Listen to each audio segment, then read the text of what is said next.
says we live.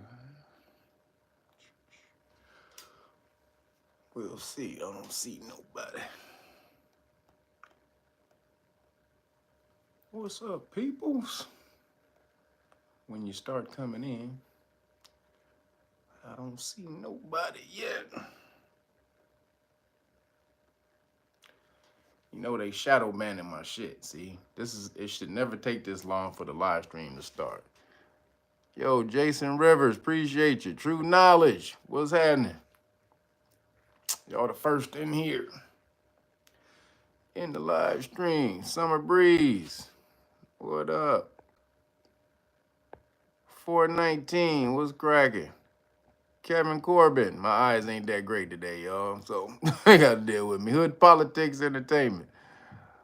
May 4th Music, Wayne Wallace, Ruth Thompson, what up? Alicia White, that guy.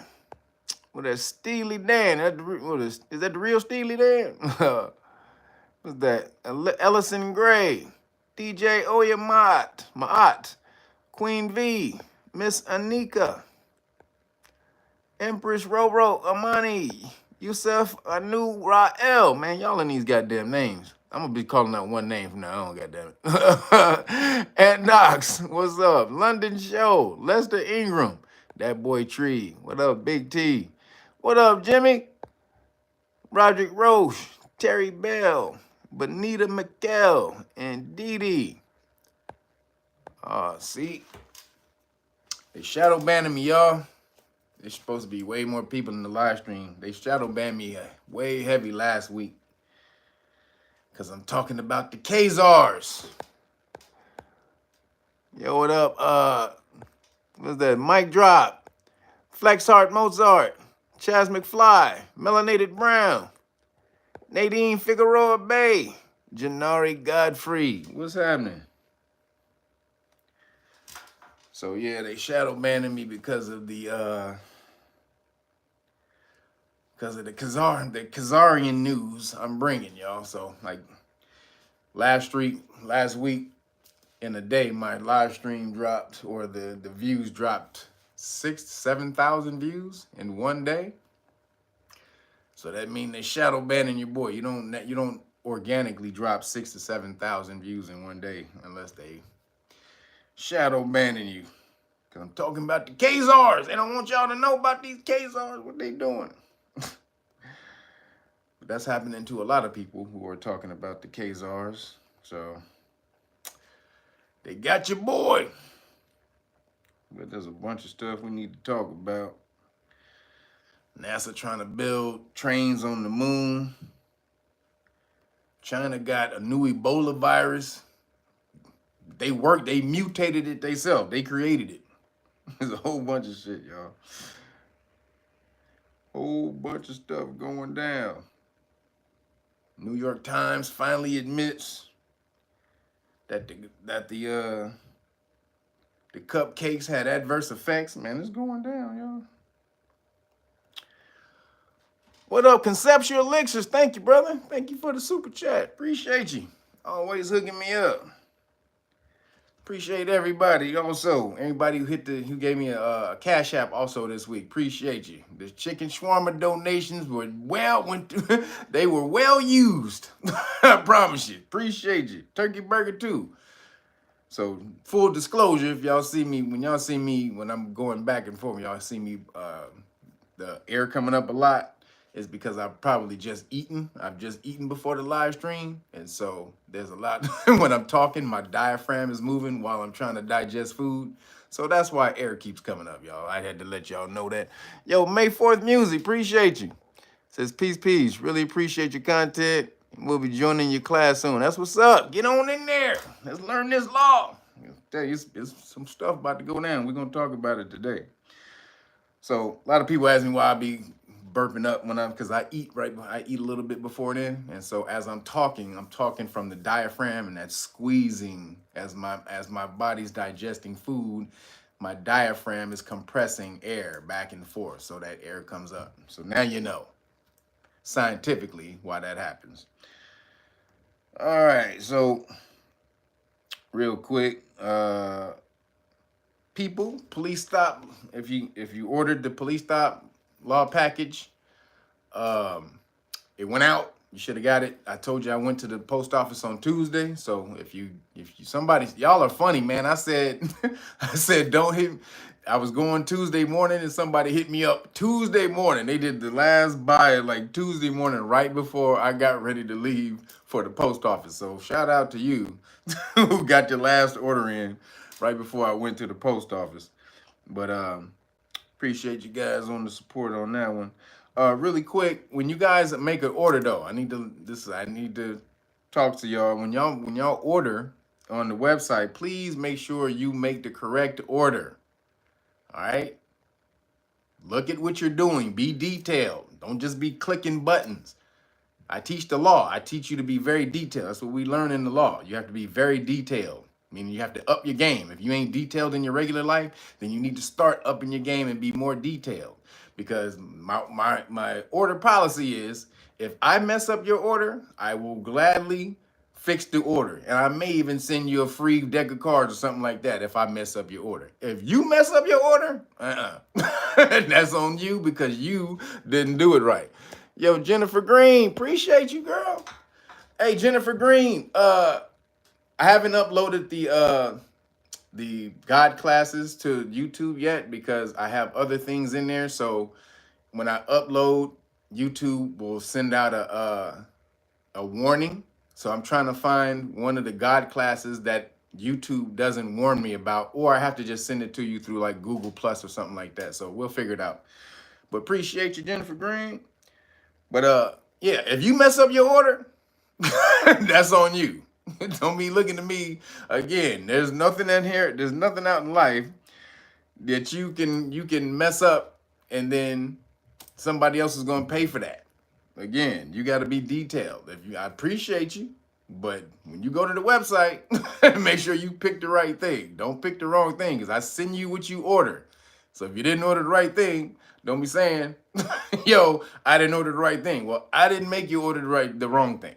All right, so be detailed on what you get when you go to the website. But if you want to get in here and learn this law right here, make sure you get into the Know Your Rights Foundation, the Know Your Rights Foundation Academy. We're teaching the law for free right here. So kyrf.org if you want to learn the law for free. That's I said for free, sort of for free, because you got to make a commitment. You got to go for one of these certifications. See, it's already starting.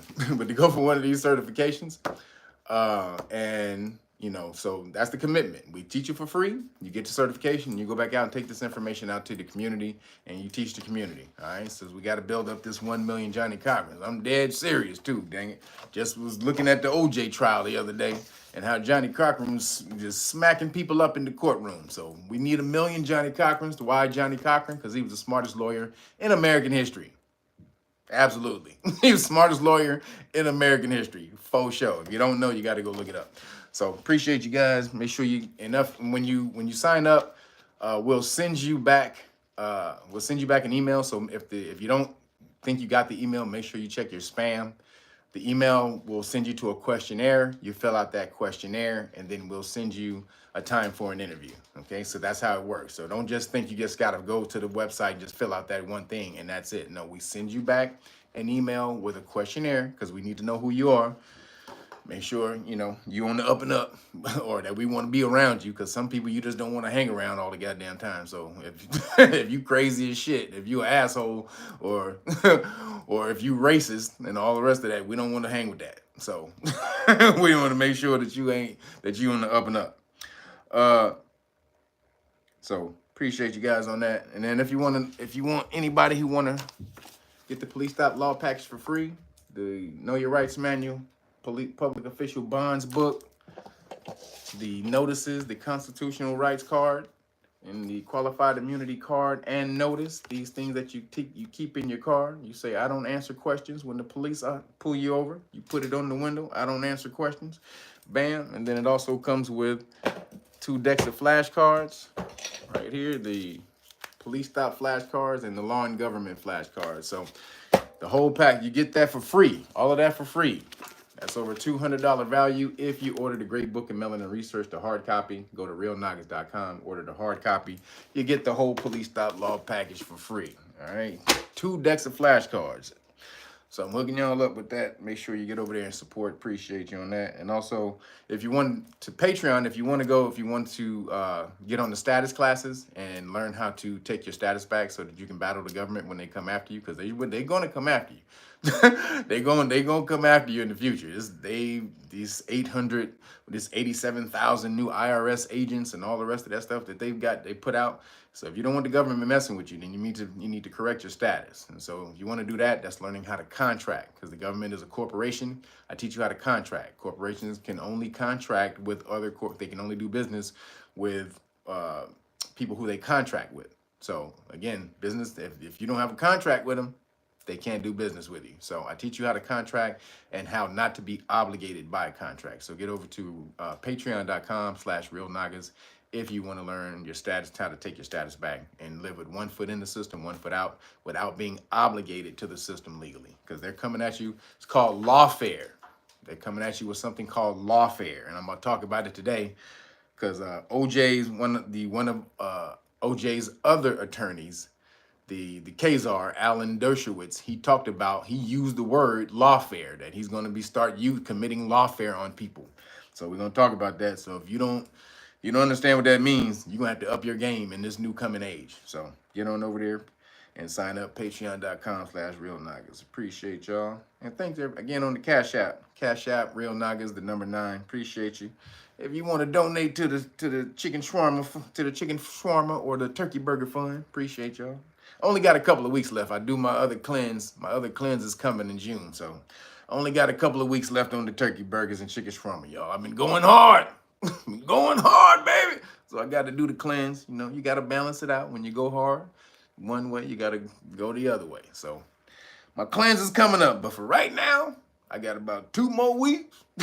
So I'm going to relish and love this 2 weeks of chicken shawarma eating. So let's go. And I'm real quick. Make sure you get over there and check out the homie Timmy Tai Tai. He dropped off some new juices. I got my watermelon ginger. That's off the chain. Jason Jackson, appreciate you on the Cash App. Thank you, brother. This is the joint right here. This is the Cool Water, watermelon, mint, and ginger. This is off the chain, y'all. I'm trying to tell you.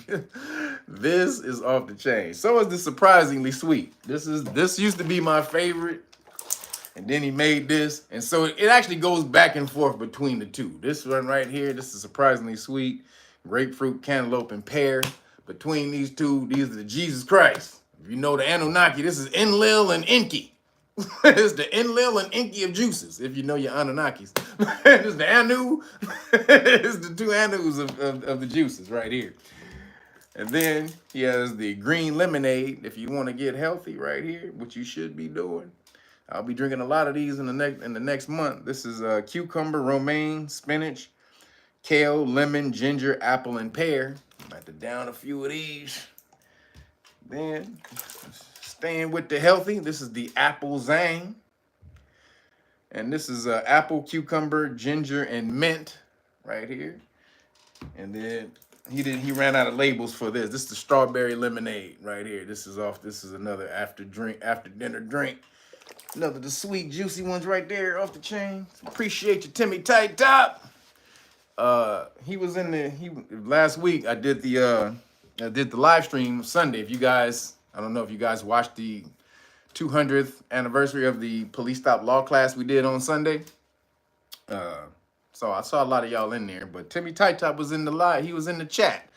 If y'all ever see him again, his handle is Hassan McCullough. If you see Hassan McCullough in the chat, say what's up to Timmy Tai Tai. But if you want the juices, make sure you hit him up, 323-864-4425. Again, 323-864-4425 for the juices. Excuse me. All right, y'all, let's get into it. We got a whole lot of stuff to talk about. All right. So, starting off, we're going to start up with some New York news, because New York is still with the bull crap. So, not New York people, but the New York government. Because the governor of New York, Kathy Hochul, she said, I don't know if you saw this on the news, she said, she crazy. She said that children in the Bronx don't know what a computer is.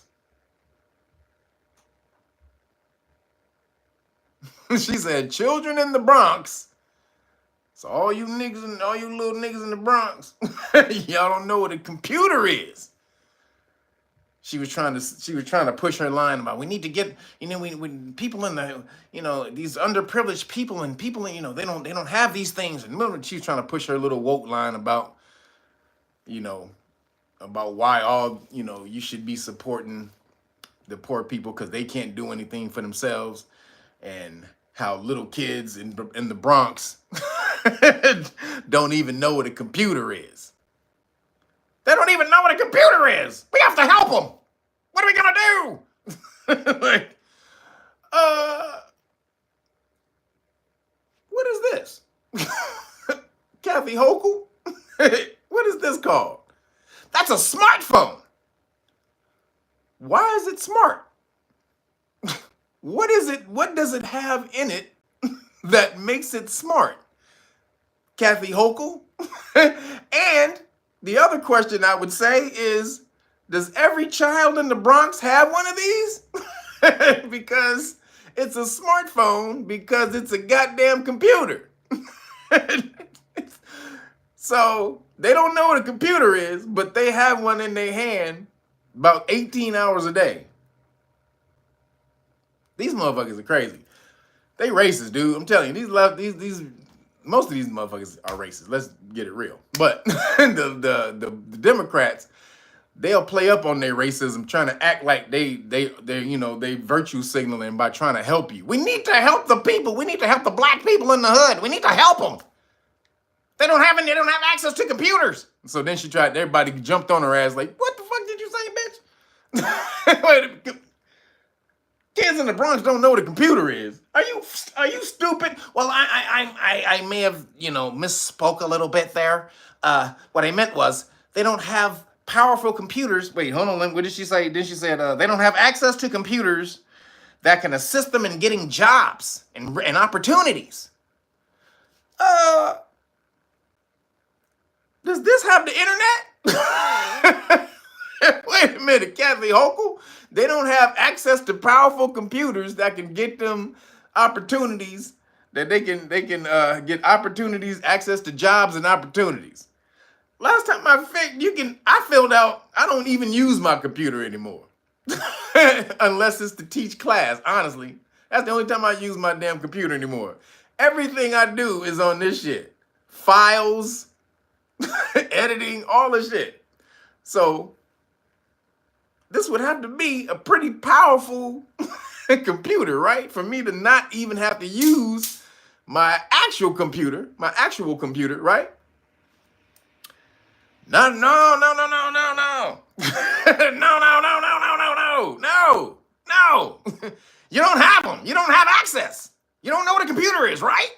You don't know what a fucking computer is, man. She's so full of shit. Then they'll try to sit up here and say that there was a thing on the street where they said that, I think I told you about this, where they said that they don't want voter ID because they don't want voter ID. Yo, Anika Morris, appreciate you. Sorry, I lost y'all real quick. I left the live stream for a second. But thank you, Anika Morris, for the Cash App. But there was a dude on the street. He went around interviewing people because they keep saying that they don't want voter ID because black people and Hispanic people don't have access to IDs. It's hard for them to get an ID, so that's discrimination against black people, so-called black people, and Hispanic people. That if you force them to get an ID, yeah, what up, Kevy Kev? Namesake. If you force them to get an ID, then that's racist. It's racist. It's racist on his face. Wait a minute. How is it racist on his face? You got to get an ID to get a to oh shit. Yo, appreciate you, brother Kev. Thank you, brother. You need an ID to do damn near anything. Every day. You need an ID to get a hotel room. You need an ID to sign up for anything, pretty much. And then you need an ID for damn near every fucking thing today. But she says it's racist. If you need an ID to drive, you need an ID to get a hotel, you need an ID for fucking everything. Get a credit card, you need an ID for everything. Get a bank account. You can't get a bank account with an ID without an ID. So it's racist to force you to get an ID. So then the guy on the street, he went to the hood and he said that same thing. He's like, man, do you know? He said, first of all, he said, do you know? First of all, no, he went up and asked the person, he said, do you have an ID? He was like, yeah, man, right here. He just pulled up, yeah, I got my ID. And these was like brothers in the hood. Like, yeah, I got an ID right here. So then they went to the white hood and they went to the white people and says, do black people have access to IDs? So they filmed it where they edited both back to back. They would ask the brother the question, do we have an ID? He pulled out his ID and was like, yeah, I got it right here. Then they cut back to the Caucasian people, the bougie, Caucasian people who were supposed to be helping, who were supposed to be the liberals, right? They cut back to them and say, do black people have access to IDs? No, I don't think so, because it's really hard for them. They don't, it's hard for them to, they don't have access to transportation to go get them. They don't really understand. They don't know where to go get them. They don't really understand how the system works to get. They were just coming up with all kind of stupid shit. Like, niggas are just the dumbest people in the universe. And they cut back to the brother in the hood.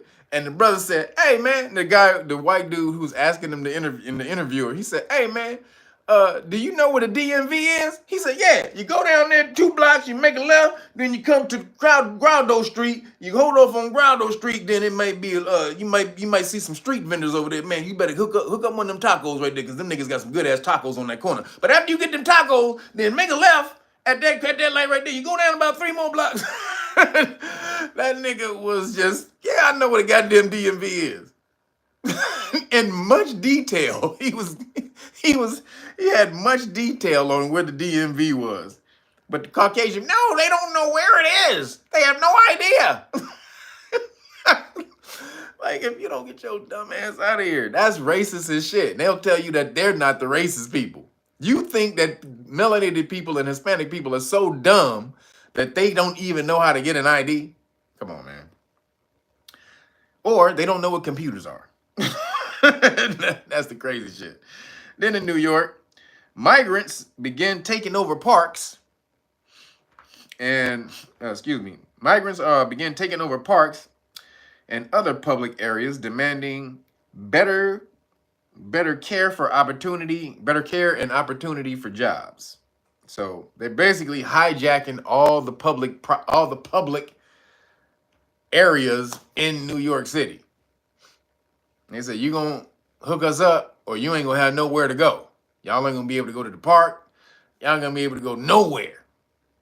If you don't hook us up, we taking over everything in this bitch.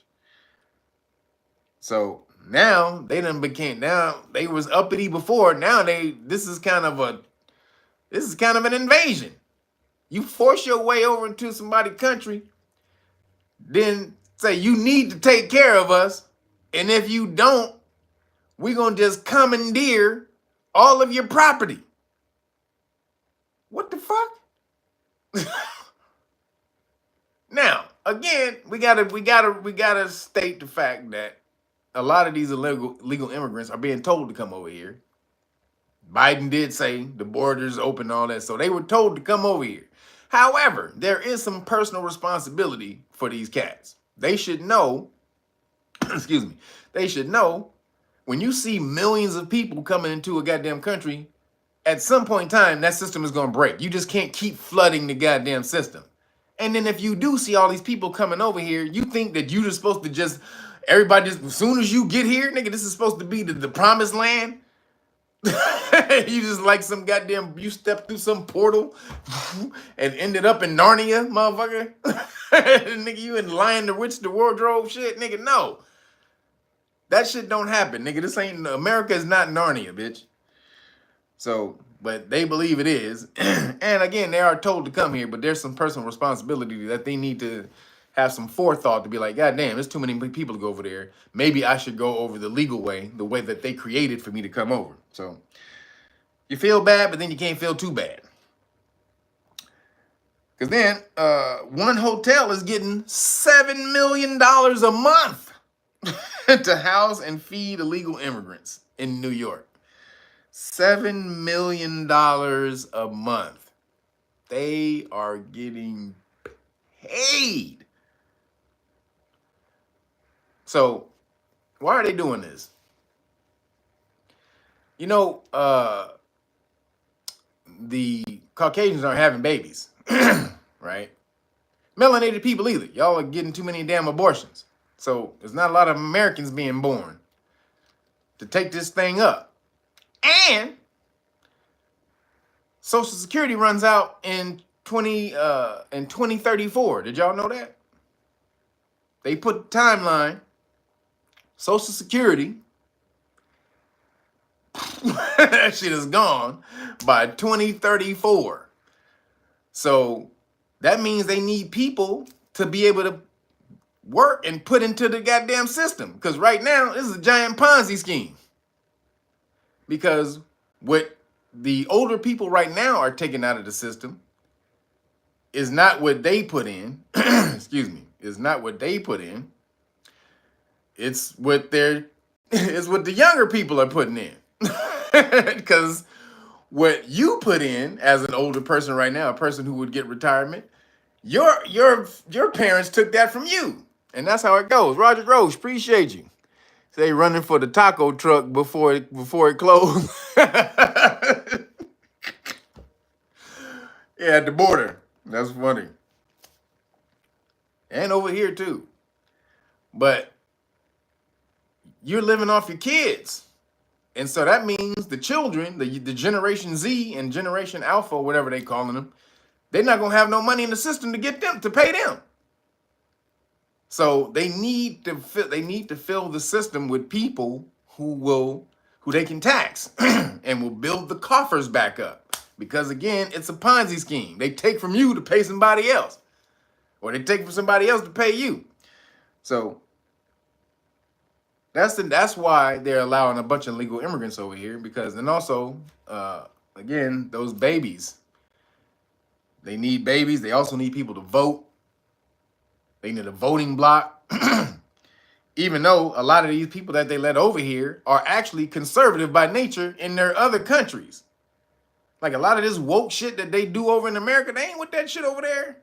They not with that shit over there. But if you let them into the country, they're probably going to vote Democrat because you let them into the country. But they don't necessarily have to. But that's the name of the game. Then they're complaining about not being able to take showers. Unlimited showers, excuse me. They're complaining that they don't get to take unlimited showers when they ain't nobody paying no money for water. What the fuck are these man, these niggas are tripping. These uppity ass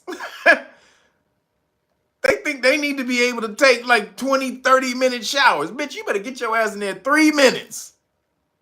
That's enough to wash your ass, your balls, your underarms, and your face. Get the hell out. You don't get to take no 20-minute showers when you trekking from goddamn the jungles of Boogala. Nigga, you coming from Boogala jungle, nigga, and you think you get to take a shower? That your trek was just trekked 4 countries, man. Just came from the jungles of Boogala. The Boogala jungle. Can I get a 20-minute shot? No, nigga, no. No, you can't. Get your ass out of here. I mean, they are some bougie ass niggas. Then there was a newly arrived immigrant who kidnapped an 11-year-old girl and an S8 her, sexually, can't say, YouTube be on me. YouTube be on me for the shadow ban. So there was an illegal, newly let into the country. So it wasn't like he'd been here for a while. He just got let into the country. And in New York, he kidnapped a little 11-year-old girl and took her to a van. Took her into some van he was living in and started to assault her. The mom, she came out and she was looking for the daughter. And she was like, where the fuck? Excuse me. And she saw the van kind of moving and whatever. And so she went to the van and she started banging on the van. And the dude was in there with her daughter, assaulting the daughter. Now, all the G's up in here, all the G's, all the real men, tell me what would happen to that fool if that's your daughter or your niece or your cousin, or even if it was just a neighbor that you saw, if you was outside at the time. Because if I was outside and that happened, just gonna tell you, ooh, that illegal immigrant would have wished he had never left that country. I promise you that shit. So it says a 20-year-old illegal immigrant has been arrested for allegedly kidnapping and raping an 11-year-old outside her Florida home. The Palm Beach, Florida County Sheriff's Office identified Marvin, what's his name? Marvin Dionel Perez Lopez. God damn, that's a hell of a name, ain't it? Marvin Dionel Perez Lopez as the girl's attacker, claiming he forced her into his white van where the alleged assault took place.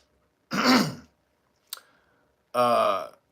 wouldn't be able to find Marvin Dionel Perez Lopez. Nigga, you losing all them names. I'll tell you that shit right now. If it's me, you losing every last one of them names. Where is Marvin? Where is Dionel? Where is Perez? Where is Lopez? All them names is gonna come up missing. Independently, nigga. I'm cutting I'm cutting that shit up. You cutting your ass up, nigga. Each one of them names coming up missing individually. That's ridiculous. He's in the van while the mom is outside of the van. And then, when they caught him, the nigga had the nerve to say, my bad. And this guy, what he said, he's like, oh, my bad. Please don't send me back to, or don't arrest me, or don't send me back to boop-de-whoop and blah, blah. Nigga. My bad?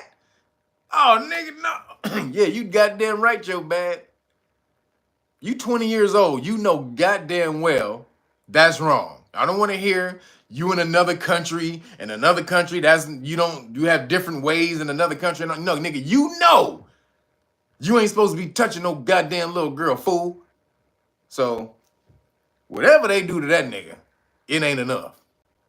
In my book. I don't give a shit, nigga, So, shout out to the police for grabbing that fool. And whatever you do, if he come up missing, ain't nobody tripping.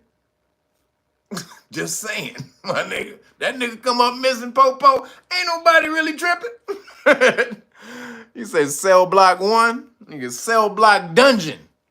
That's throwing that nigga under the jail. This nigga is going to the goddamn, he going to, you ever see the Lord of the Rings? You ever see Moria? The underground world where the dwarfs lives? And I'm putting that nigga underground with the dwarfs in Moria.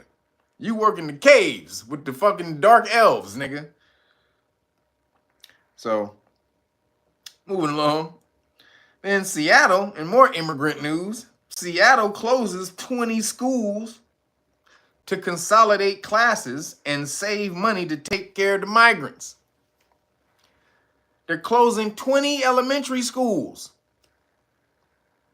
so that they can save money to pay for the migrants. Now, they've already spent $100 million on the illegal immigrants. I keep calling, see, they got me saying migrants. Nigga, they illegal immigrants. You hear this shit enough, you see enough news reports, and they keep calling them fucking migrants, and they motherfucking play in your head. See how that programming work? They illegal immigrants. So, the illegal immigrants, they've already spent $100 million on the illegal immigrants, right? Now they're closing 20 schools. 20 goddamn schools. Now, what they're saying is these schools were only being used 60 to 65% of the schools were being used. What that means is the children in the schools are getting a good education. Because they're saying the space of the school was only being 65% of the space in the school was only being used, which means those teachers have the space to dedicate individual time to the children so they learn better. When you have big ass classrooms, the child doesn't learn as much because the teacher can't dedicate time to all the goddamn people. So they're consolidating the schools, said that it's going to take them from 65% to 85% use of the school. So they're like, we're going to get better use of the schools. It's better efficiency for the city. It's going to make it better. Now, it's a melanated mayor who's doing this, and all the schools that are closing are all the well-to-do Caucasian schools. See, and so them Caucasians are pissed, but see, they all liberal motherfuckers. See, and you voted for this shit. That's what y'all asses get. You voted for this. Y'all want to be some old virtue signaling. I'm not racist. I'm for the black people. You want to? Okay, motherfucker. I'm for illegal immigrants. Okay, motherfucker. You for the illegal immigrants? You for everybody? Okay, bitch. Here it comes. So now 20 schools are closing. He said karma. WD, he said karma. This is what you voted for, bitch. So now your kids don't get special treatment. They gotta go to school with the other niggas and the Mexicans. They're like, oh no, wait a minute, our kids have to go to school with the regular people? What? The fuck, man? Now they pissed. When little Sarah has to go to fucking school with Julio and fucking Darnell, little Sally and Sarah has to go to school with Darnell and Julio. That shit ain't working, huh? You're like, oh, what? Like, nigga, no. Oh, hey. Your fucking little daughter come home fucking writing Darnell's name 100 times in her fucking notebook. What the fuck is this? You're supposed to be going to school to learn. Fuck Darnell. Fuck Julio, man. Yeah, they don't want that. They don't want the intermingling. They don't want the meshing. Ain't no Darnell and Julio. I'm like, hey, what up, Sally? What up, Sarah? They know how it goes. So then they passed a bill giving them $32 million more. Oh, I forgot to tell you that. They passed a bill giving $32 million more to the illegal immigrants. Brandon Terry, appreciate you. Thank you for the cash app. Chicken shawarma time, baby. $32 million more. So they spent $100 million. They're closing 20 schools, and then they're going to take $32 million and give it to the illegal immigrants. And sending Sally and Sarah to school with Darnell and Julio. And they ain't liking that shit. Sorry. So moving along, a judge indefinitely postpones Trump's classified documents case, leaving Democrats furious and pissed. So, this is the lawfare they've been trying to use against him, right? Trying to smash on him with all these little bullshit cases. So all of it is playing out. It's basically karma. Basically, he didn't. If he had, if he had done something that illegal or illegal at all, they'd have been jumped on it. Like this, the stuff that they have him on is the stupidest shit of all time. Like, did he spend? He sent hush payments to Stormy Daniels. That's what he in court right now for.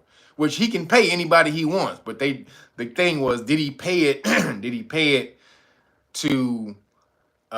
Did he pay her to?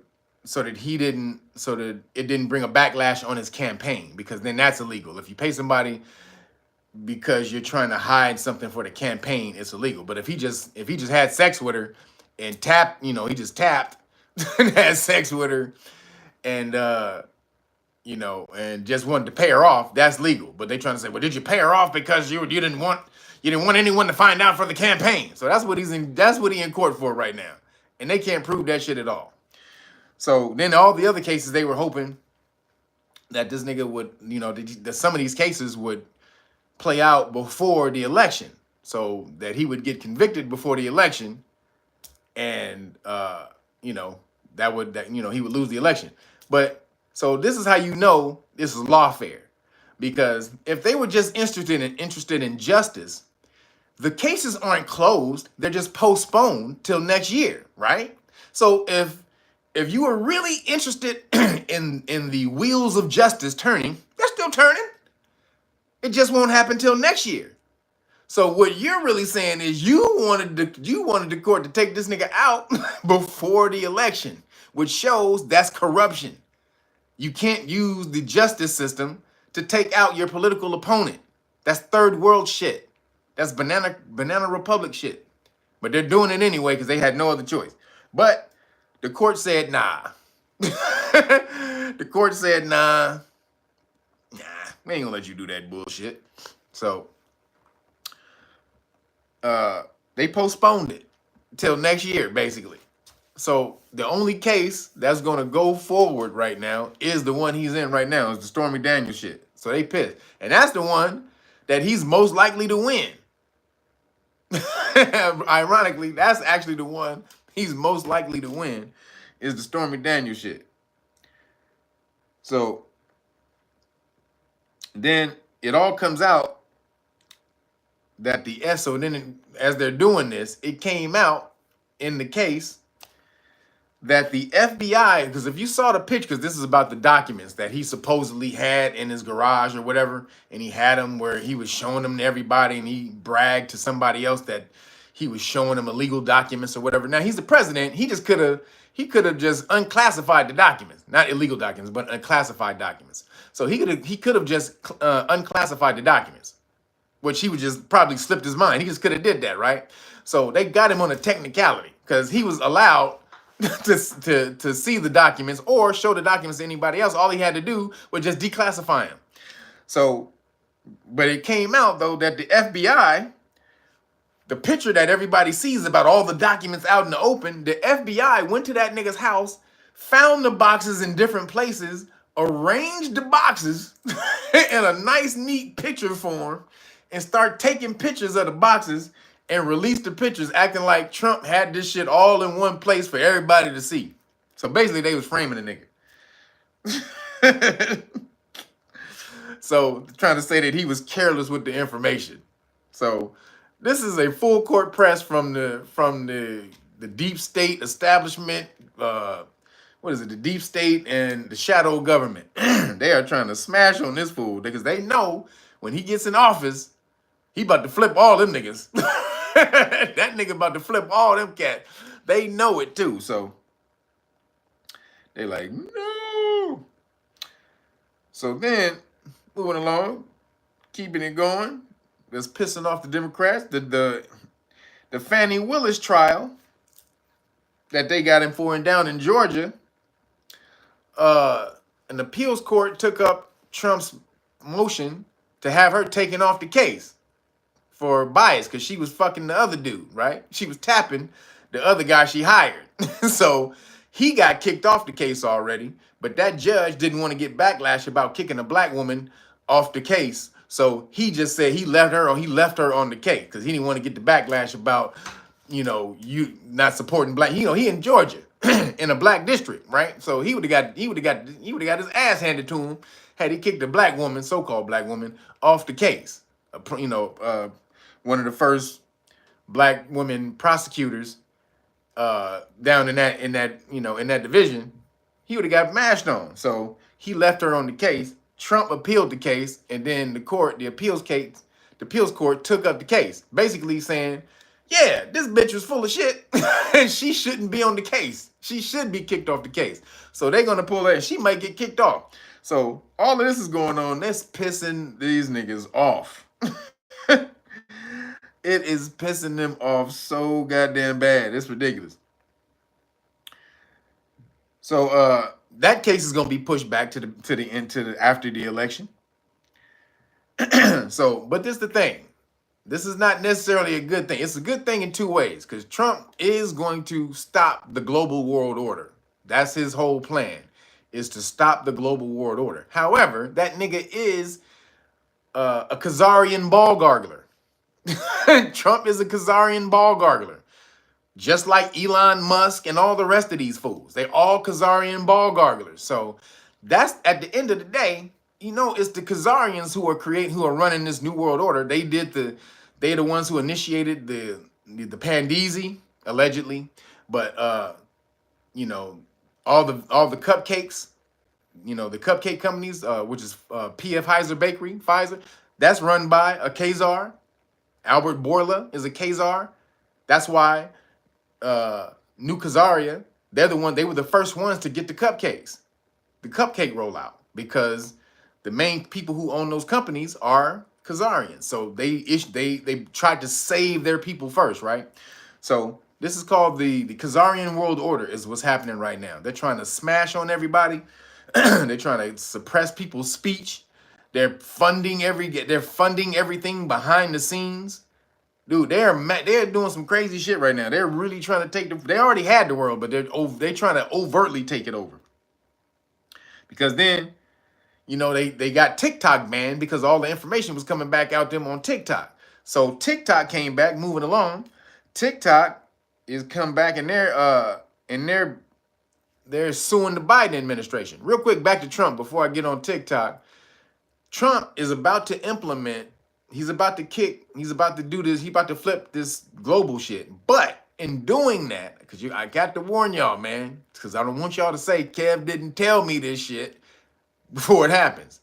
He is going to institute the police state, the full-fledged smash down, the Incredible Hulk police state. He's going to do the full-fledged mash, because the Democrats have allowed crime to run rampant so damn much, because they wanted to institute their own police state. So really, whoever wins, it is going to be a much more authoritarian police state going down. But Trump really loves the police, and he wants to give police more immunity. He wants to give police more immunity to come. So when they come and they try to bring order, because they're going to have to institute some harsh tactics to bring order back, right? So he wants them to have immunity for them harsh tactics that they're going to have to bring about to bring back this to bring order back. So he's like, I'm going to push for more immunity for you guys and all that. Like, oh, hey, what does that mean? That means they're going to smash on you guys way harder. And when they beat the crap out of you, they're going to be forgiven. That's what that means. When Popo start beating the crap out of niggas, and when Trump gets back in office, he's finding ways for them to get off. So everybody's like, Trump. Yeah, it's cool that he's going to stop the global state. That's good. But when he smashes out with the police, you're going to see he with that bullshit. Trump is still with that bullshit. So back to TikTok. So like I said, the Kazarians got TikTok banned because it was showing all of the atrocities that they were committing in the war, but it was the IDF soldiers who were uploading their own videos. It wasn't like it was a lot of people who were putting up videos who were anti-Israel, right? Yo, Roger Rose, appreciate you. A Kazarian ball gargler. They all Kazarian ball garglers. But it wasn't like regular, it wasn't regular people outside of Israel doing that. It was the IDF soldiers. After they would do dirt, they would taking TikTok pictures, videos of it, and posting that shit. So people were just getting the IDF videos and reposting them like, these niggas is evil. These niggas is fucked up, man. Look at what they doing to these people. And then Israel was like, no, we gotta stop TikTok. We gotta take them down. That show you how powerful them niggas are. They got something as powerful as TikTok, as big as TikTok. They got it outlawed. Half the country of America uses TikTok. And they got it outlawed. But then on stage, Mitt Romney, he said the quiet shit out loud. Mitt Romney admitted on stage at a conference that they couldn't control the Israeli narrative, the Kazarian narrative on TikTok, which is why they banned it. This nigga said that. Not because they stealing your data or none of that shit, which is the reason they told you they doing it because they're stealing your data. This nigga said on stage, we couldn't control the goddamn narrative about the Khazars. Damn. So we had to ban that shit. And he was like, oh shit, is the video on? Oh shit. Because he didn't know the video was playing. He didn't know the video was running. He thought he was talking about, he was speaking in a closed room. Some of it was some of the lecture or whatever was supposed to be on camera, and then some of it was supposed to be off the record. And so he thought he was talking off the record. He was like, oh shit. And he was like, oh shit. They caught me like, oh. Well, what I meant was, nah, nigga, we heard what you said. You said that the Kazarians couldn't control the narrative on TikTok, so they had it banned. Gotcha. Got it, Mitt Romney. Thanks, buddy, but we already knew that. And so then TikTok, how they're suing, they're saying, this is the funniest shit about TikTok, about them suing America. Because, you have to sue somebody on the grounds of something, right? If I'm going to sue you, it's on the grounds of discrimination. You beat me. What is the cause, right? What is the cause for you suing, right? So TikTok is saying the cause for them suing is them being banned is a violation of their First Amendment. These niggas are. Them being banned in America is a violation of their First Amendment rights. Now, TikTok is from China. China. They're communists. They don't got no fucking rights in China, let alone First Amendment. What the fuck is you talking about? This is the irony. You only get to sue for First Amendment because you in America, you don't even got that damn privilege in your country or that right in your country. But you gonna come to America and sue for First Amendment? You gonna sue America for First Amendment violations, but not your own country. Okay. TikTok is funny, yo.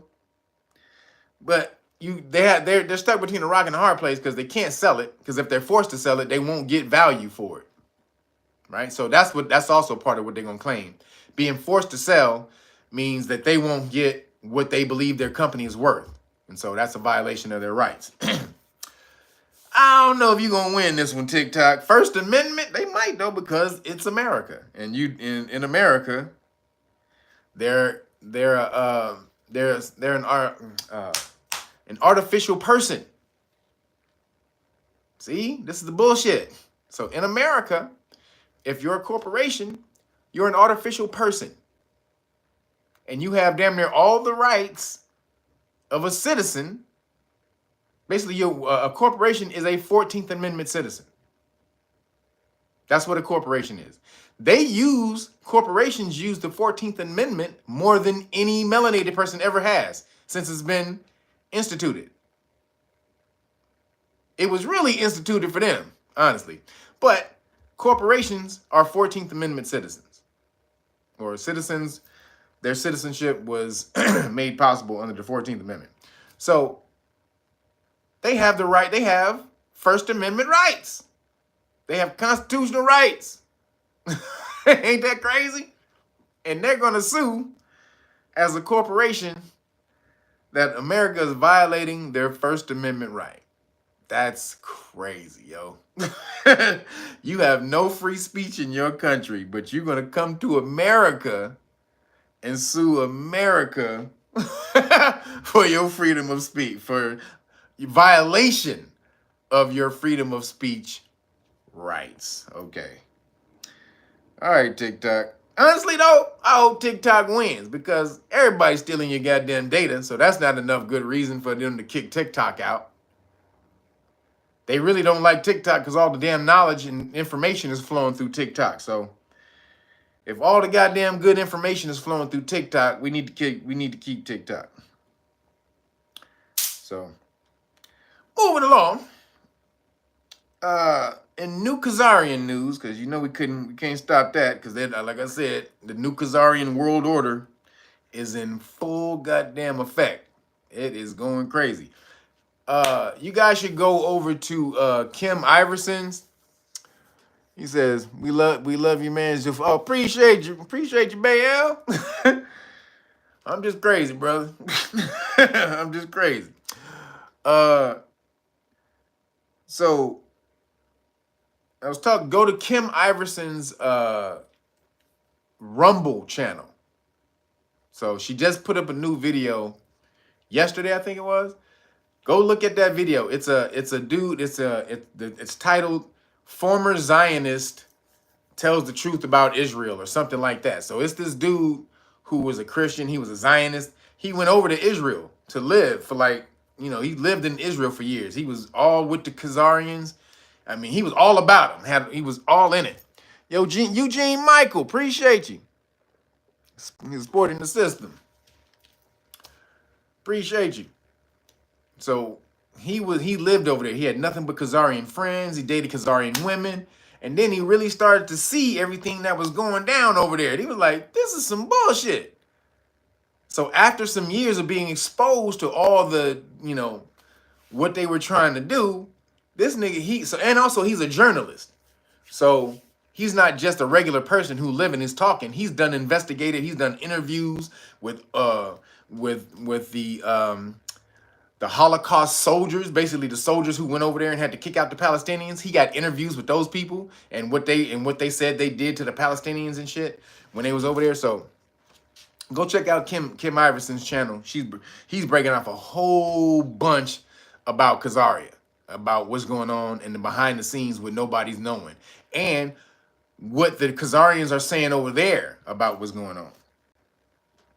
Because New Khazaria, they just invaded Rafah, even though Hamas agreed to a ceasefire and turning over the hostages. Now remember, he kept telling Biden he was going to invade Rafah, and Biden said, "Don't do it, nigga. Don't you invade Rafah, nigga. Like, don't do it." Even though Biden is giving all the goddamn weapons, right? So Biden said, even though Biden has been telling him, every time Biden tell him don't do some shit, he do it anyway. And then Biden still keep giving him support, right? So this is the last thing, because Rafah is the only place that they have to go left, pretty much. It's like a million and a half of them over there. So they're saying, we're going in there, we're going to weed out all the Hamas people over there, and all men are going to be considered Hamas. Excuse me. All men are going to be considered Hamas, right? So the United States helped broker a deal.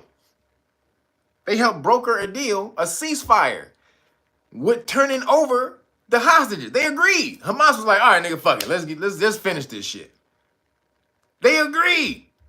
We'll give you all the hostages, even the dead hostages that Israel killed, because Israel been dropping the bombs on them niggas, so they accidentally killed some of their own people.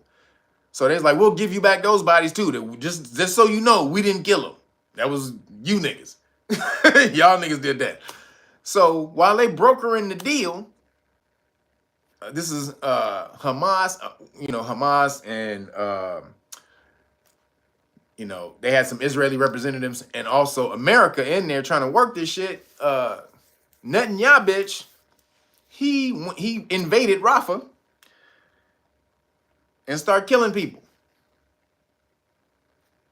Basically, fuck you, Biden, bitch. I've been saying F you, just fuck you this whole time. You ain't never told me, you never stopped, or you never, there was never any repercussions or any consequences. So he just went on in there. Bay L, appreciate you. Appreciate you. So now Biden is getting so much backlash though from all the protesters and Generation Z and everything. He told them, since you went into Rafah, I'm not gonna send no more weapons. Finally, this nigga he stood up. Nigga got his balls his balls dropped, and he finally said, all right, I ain't sending y'all no more weapons. You invaded Rafah, and if you better leave Rafah, I'm not sending you no more weapons, right? So now they start calling him anti-Semitic. Look at how the karma comes back around. Now Biden is anti-Semitic because he want to stop sending weapons to Israel. See, anybody, they just want to put this bullshit. They're trying to just weaponize the term, and this is the anti-Semitic is just a giant weapon now.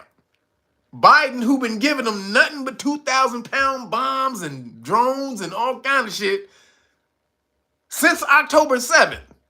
Now all of a sudden he stopped one shipment. You're anti-Semitic. How dare you? You just want to see the Jews die. You don't want to see a Jewish state. They jumped off the top rope on that nigga from the Empire State Building. They didn't jump off the top rope. They jumped off the top floor. Ah, bam! With the Dusty Rose elbow. They came down on him. The Jimmy Superfly Snooker.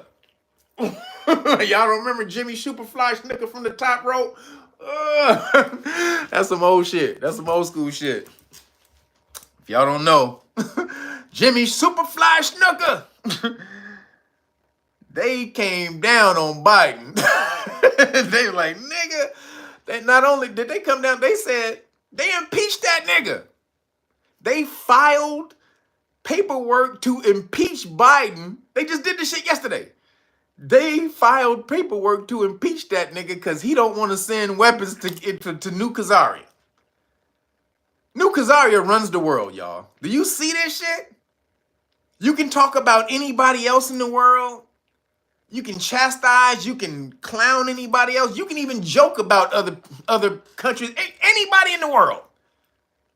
Anybody in the world you can joke around with except the Kazarians.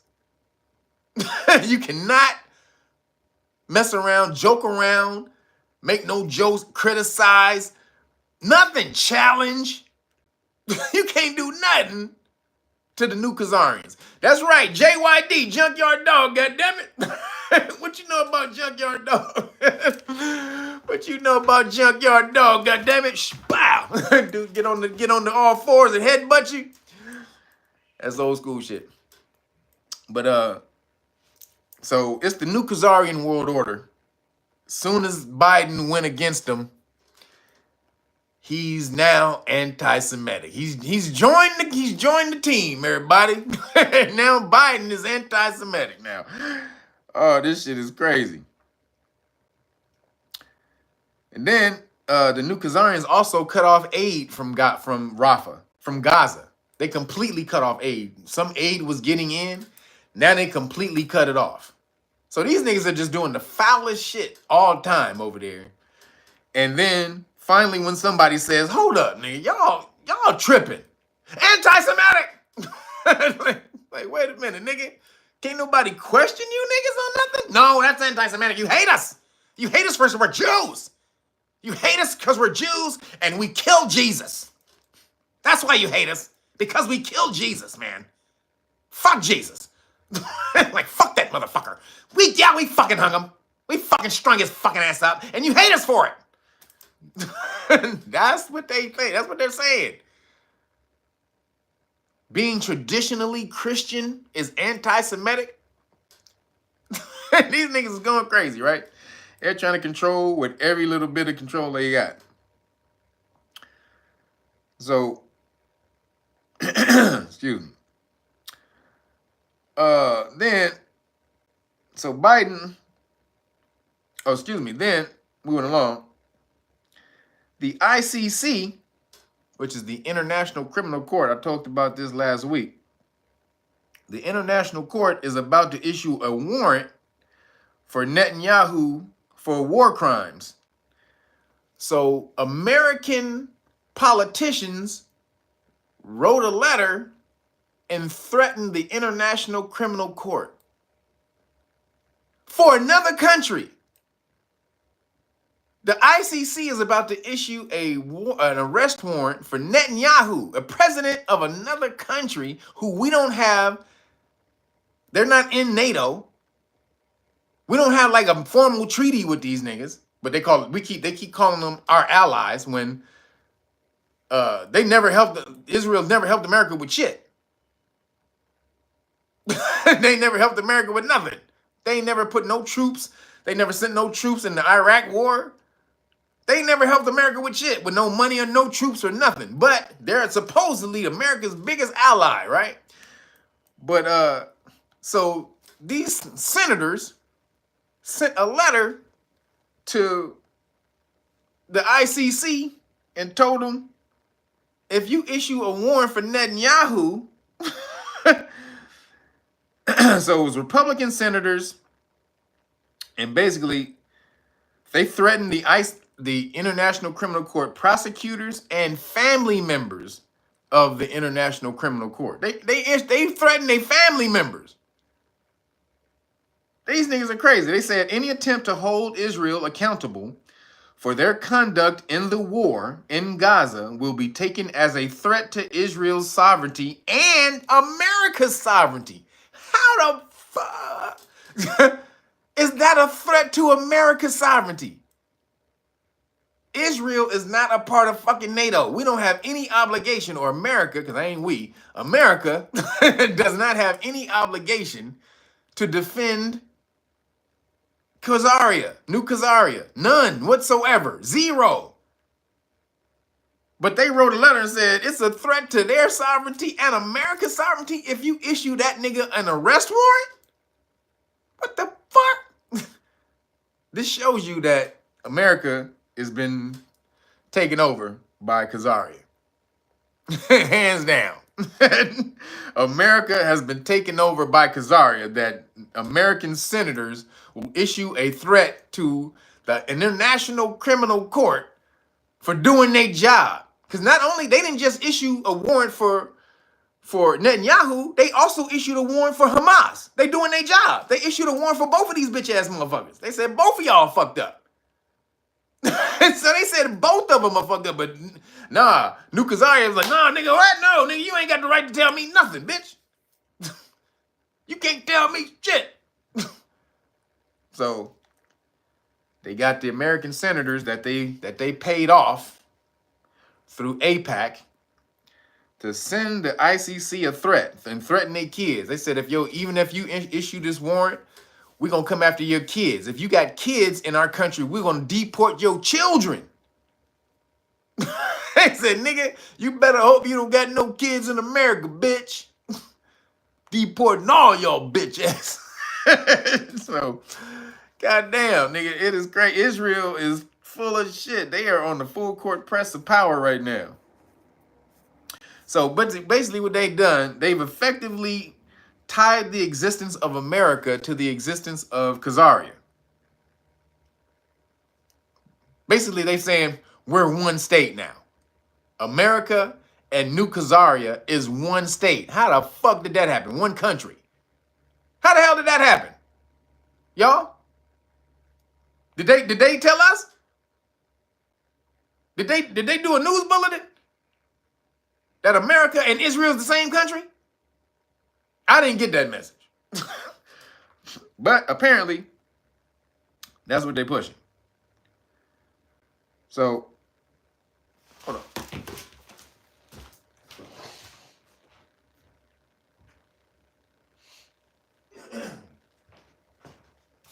So moving along. Then there in New York, there's a Kazarian head of state in New York. She's head of the police department for the New York Police Department's Counterterrorism Bureau. This is in New York. The Kazarian head of the New York Police Department's Counterterrorism Bureau says that the protesters' speech against Israel is terrorism. Colin Johnson, appreciate you, brother. Appreciate you. Thank you, man. Thank you. The students who are peacefully protesting, but then they say, they have some signs up that say, I think they say, we are Hamas or something like that. I mean, it's basically, they side with Hamas. They understand Hamas's point of view, right? So she's saying that because of that, that the students are terrorists. She just called the students terrorists. Now she's Kazarian, and she's the head of counterterrorism in New York, the New York Police Department, the Kazarian. And funny how she calls the protesters, the anti-Israel protesters, terrorists. Okay. This is, y'all better get ready for this. Y'all think this is going to get better? Y'all think, and a lot of niggas, y'all just trying to be, I'm just in it, not of it. I'm just in it, not of it. Okay, goddammit. You sit back and act like this shit ain't going to touch you. Because then, in another response to the protest, I'm trying to tell you, in another response to the protest, Alan Dershowitz, Epstein's good buddy, because he went to Epstein's Island a bunch of times.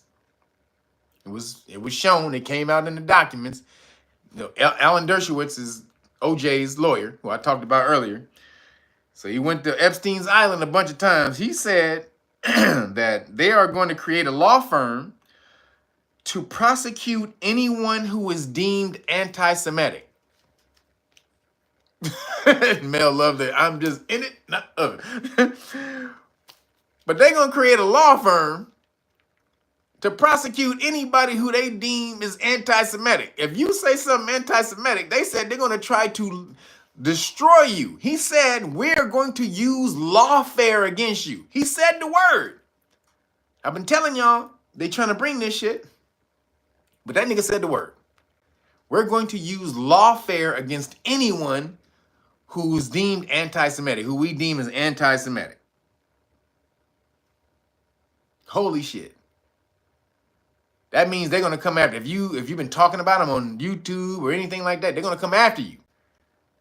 They're going to put you in the court system and just hit you with so many lawsuits and this and that and injunctions, don't stop and desist and all this and that you ain't going to know what the fuck to do.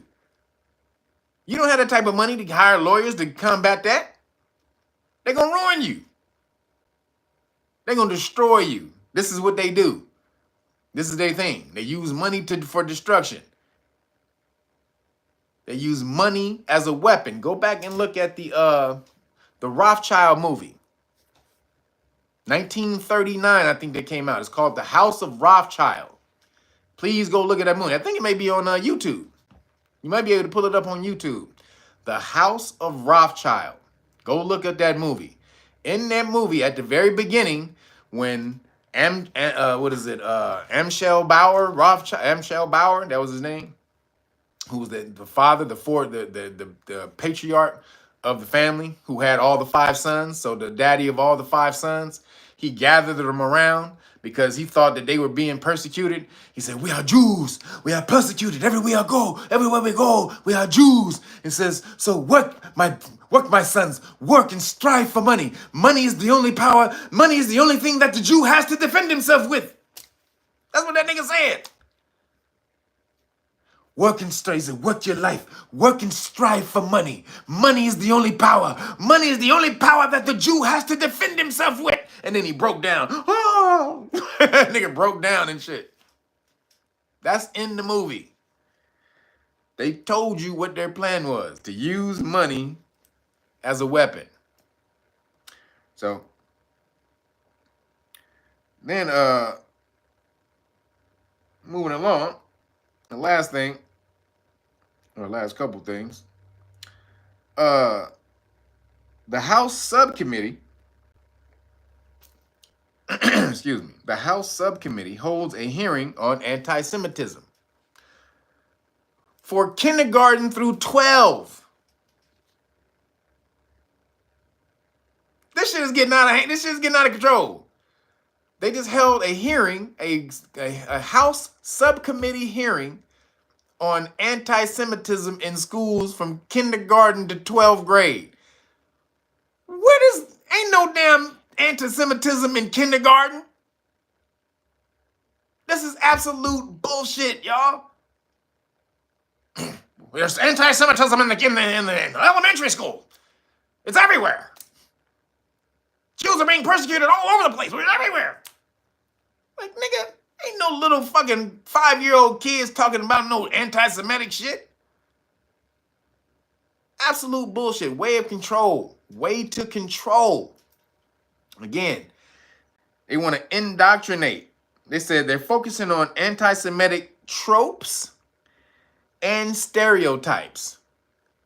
So they want to get in there and change and condition the children that what they call anti-Semitic tropes and stereotypes are bad. Don't you fall for those. Don't you adhere to those. Those are bad. Okay. They trying to get the little kid. Hold up.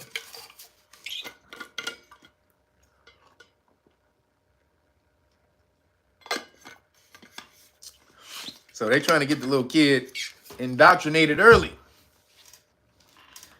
And so they held a hearing basically threatening. So they were threatening they had like the superintendents. So this is what they had. They said they had the chancellor of New York City Public Schools, the superintendent of Berkeley, California Unified School District, and the president of the Montgomery County, Maryland School Board. So these are basically all the people who run most of the school districts, right? So they're basically saying that you need to get a hold of anything that looks anti-Semitic in your schools before it jumps off the page. Don't even let it become a problem. See, this is all indoctrination. This is crazy shit. So then they were grilling them on what they were doing to combat anti-Semitism in their schools. What are you gonna do? What are you doing? What are you doing for the cause? What the fuck are you doing to help us? Like, I haven't really seen any goddamn 5-year-olds around here talking about Jews or from the river to the sea, nigga. But if we see any, we'll let you know. Because they basically what they said, they're like, we haven't really seen any. That's not really a problem. They're like, no, it's a problem. They're trying to convince them it was a problem. It's a problem. It's a problem. They're like, not really a problem. We're not really seeing any of that shit. No, we know it's happening. We know it's happening. So, the Kazarians, like I said, are in a full court press to hold on to the victim belt, y'all. The victim championship is in doubt. They trying to hold on to the victim championship belt. So then, last thing I got is the House, they're creating a bill for the Holocaust Museum to create a curriculum for elementary schools about what happened on October 7th. So the bill will so this bill is going to fund the Holocaust museums to come up with a curriculum to implement into public schools. This is crazy. To implement a curriculum in public schools about what happened on October 7th. Victim championship belt all day. They want to teach the history. They want to teach how the history of anti-Semitism led to October 7th. That's what they said. They want to teach the schools, the children, how the history of anti-Semitism is what led to October 7th. Not the fact that you went over there in 1948 and killed 750,000 people and took their land. That ain't it. It ain't when you stole their oil and killed 1,500 people when they found oil. You went over there and took the oil that when they found it. That's what happened, y'all. Palestinians found oil, and the new Kazarians went over there and took it. Killed 1,500 people when that happened. You don't hear nothing about that shit either, huh? So, no, that's not why. None of those things, none of those are reasons. Not the fact that you kidnap a bunch of Palestinians all the time and put them in prison and call them criminals and throw them in prison. No, that ain't happening. So this is crazy shit. The Kazarian New World Order is coming in full-fledged mash. So get ready for it, because it's not going to pass you by. Even though you think it is, anything that you say can be considered anti-Semitic, and you're going to get caught up in it. So moving along, there's a 3.5 years later, the New York Times finally admits the cupcake injuries. Bless up, Elias. Bless up. That's how you bless up. Can't give him a Jamaican accent. I got to listen to some Jamaicans for a minute, then I can pick it up. Bless up. Boop, boop, boop. No. But shout out to the Jamaican homies. So the New York Times is finally admitting there's been cupcake injuries. 3.5 years. Wait, is it 3.5 years? Yeah, 3.5 years later. They finally admit it. Why are they admitting it? Why are they admitting it right now? Finally, 3.5 years later. Oh shit. Damn, guys. Wow. We had no idea. No idea. Like, you had no idea when people was getting kicked off of TikTok and YouTube and Facebook for saying all of this shit, going to Congress, marching in the streets. We had no idea. Sorry. We just didn't know. We didn't know. Wait a minute, ain't you a newspaper? And reporting your job and doing investigative journalism? Ain't that your job, nigga? That's what I thought. I thought that was your job. Apparently not. So, they finally admitting it. And so this was most likely to take the heat off of New Kazaria.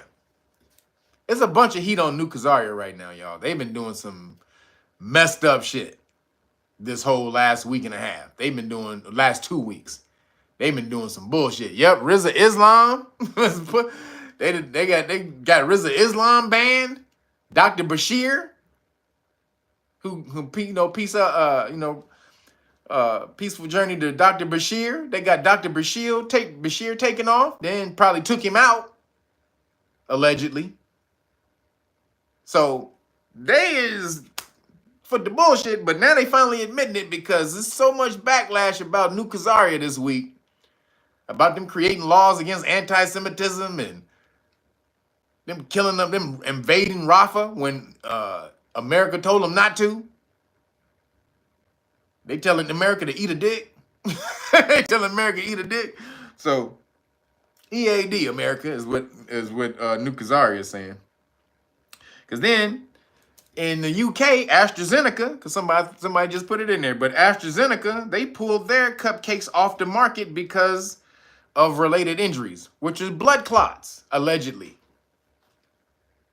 But this came out years ago.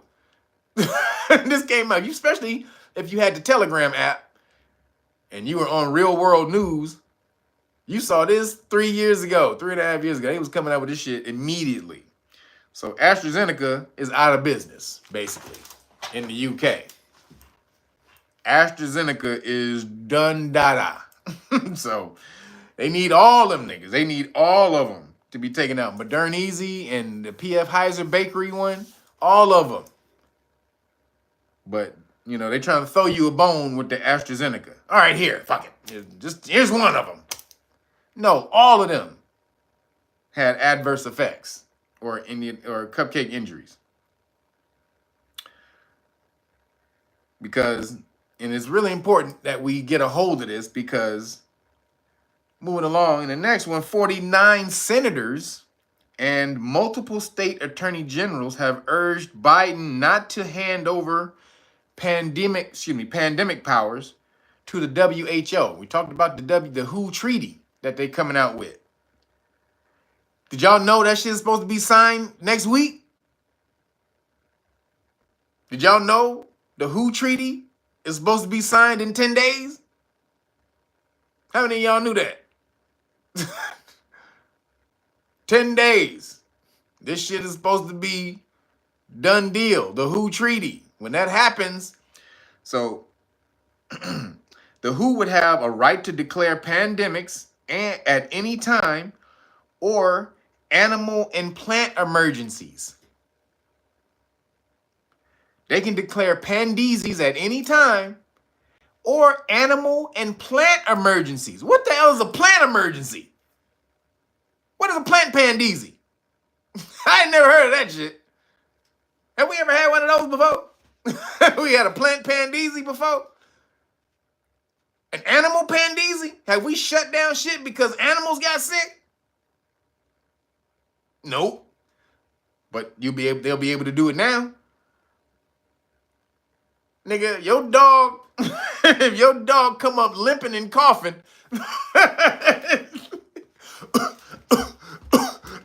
oh shit! Nigga, hey, your dog come up limping and coughing, that's a wrap for you, goddammit. Like, dog, get the fuck away from me, bitch. They gonna institute an animal pandemie. This is what it says. You can mandate, then it says they can mandate vaccinations. They can mandate them.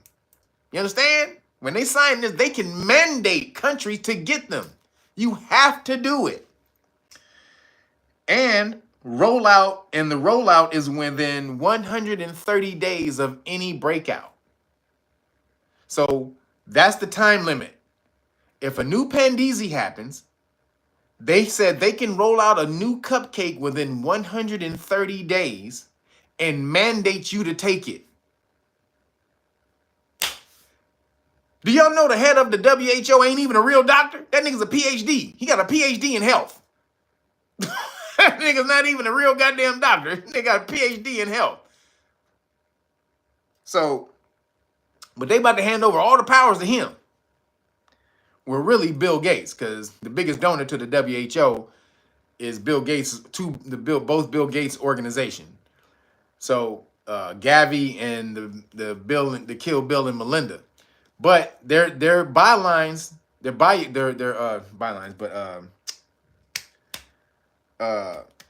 is it? Their articles of incorporation. Excuse me. They said that, that its donors are the ones who dictate the policy of the WHO. It's dictated by their donors. The donors, not necessarily the member states, because member states are donors too, but it's the donors. What they say, 75 to 80% of their agenda is dictated by the donors, which would be Kill Bill. It's Kill Bill. He said they're also going to create a library of pathogens to build vaccines from. That way they would be able to sell them. That way they would be able to sell them to every country in the world and corner the market. This is what they just came out. So the other countries is like, we don't know if we want y'all to do that. Stockpile the most deadliest pathogens in the world, because ain't nothing gonna happen from that. You want to stockpile all the deadliest V's in the world and nothing's gonna happen, right? Ain't nothing gonna happen from that. Okay. It's some bullshit. So they coming after you, the WHO and Bill Gates. Kill Bill is coming after you. So then last thing, it came out that Fauci is not only the head of the NIH, but he's the head of the bioweapons division for DARPA.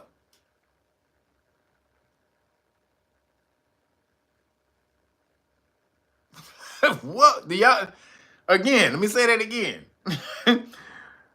Fauci is he's been the head of the bioweapons division of DARPA since 9/11.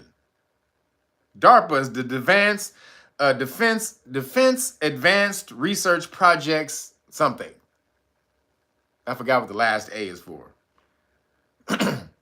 But it's basically DARPA is where they come up with all the secret projects to take people out.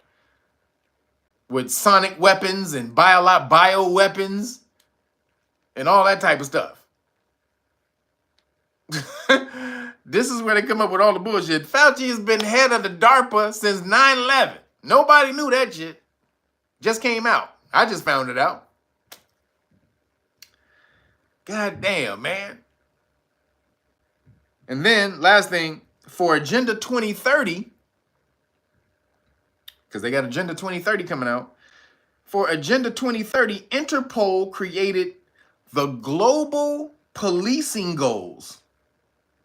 See, told you this global shit is coming out. So Interpol, United Nations, Interpol created the Global Policing Goals, which includes a digital border, which is a bio-digital ID system for every port of entry in the world.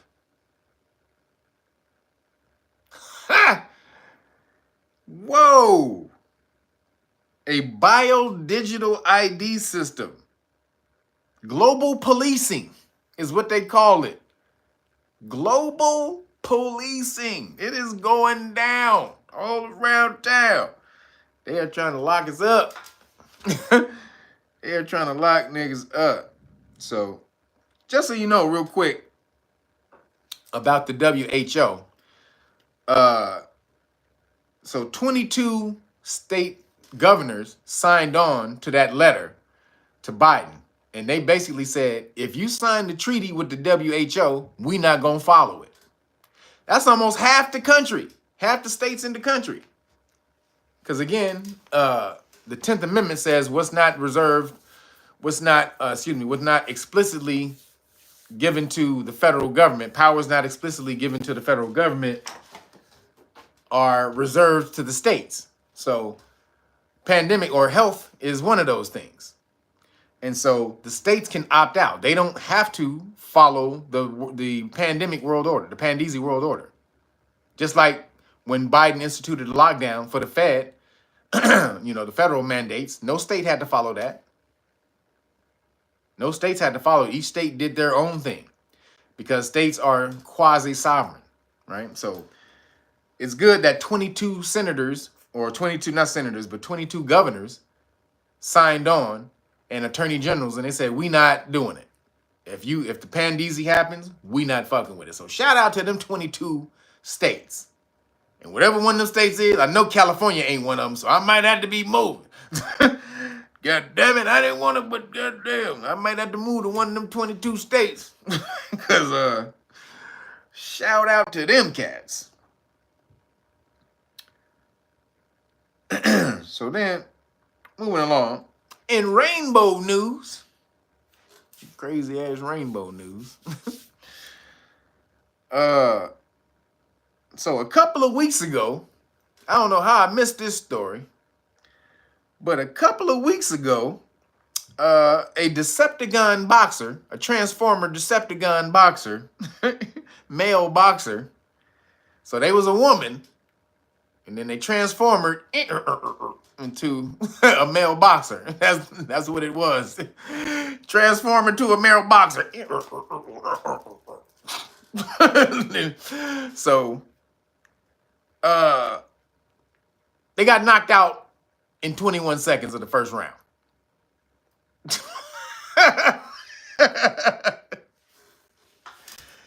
They got knocked out in 21 seconds of the first round. I'm just saying, you know, Transformers have equal rights, but also equal lefts. Equal rights and equal lefts for everybody. You want to step your ass in the ring, goddammit? You got rights. And so does the opponent. And the opponent also got lefts. He got left hooks, left uppercuts, right hooks, and 21 seconds. That motherfucker was sleeping. Oh my God, they was sleeping. Tony Robinson, thank you, appreciate you, brother. Chicken shawarma, baby. Appreciate the donations. 21 seconds. Now, you can't find any film of it. You can't find any footage of it. Why? Why can't you find any footage of it, everybody? Because they scrubbed the whole internet and took the damn video down. This was a bad narrative for the message. Men and women are the same. There's no difference biologically. Women can play in men's sports and men can blah blah blah blah blah blah blah blah. Like, oh yeah, step your bitch ass up in here then. Now, let me say this. That was the fourth fight. The girl was 3-0 before that fight, right? So they started fighting in 2018. They were 3-0 before that fight. Now, did they knock anybody out? No. No. The first fight was won by a decision. Because now this is super featherweight. Just so you know, the division is super featherweight. So that's between 126 pounds and 134 pounds. I think it's from 126 to 134. That's light. That's a tiny woman, right? Anybody know you got a 120-pound woman, depending on how tall she is. That's a small woman. So that's the division they were in. Now the first fight won by a decision. They said it was a unanimous decision. However, again, you gotta see who this person is working for. They working for Golden Boy. The Decepticon is signed to Golden Boy, which, if you know who Golden Boy is, that's Oscar De La Hoya. Oscar De La Hoya may be a transformer himself. There's many pictures of Oscar De La Hoya wearing some questionable items in a hotel room. Look like some garter belts and some high heel stockings and some shit. So this is his people. This is Oscar De La Hoya's people, right? He a Golden Boy for real, right?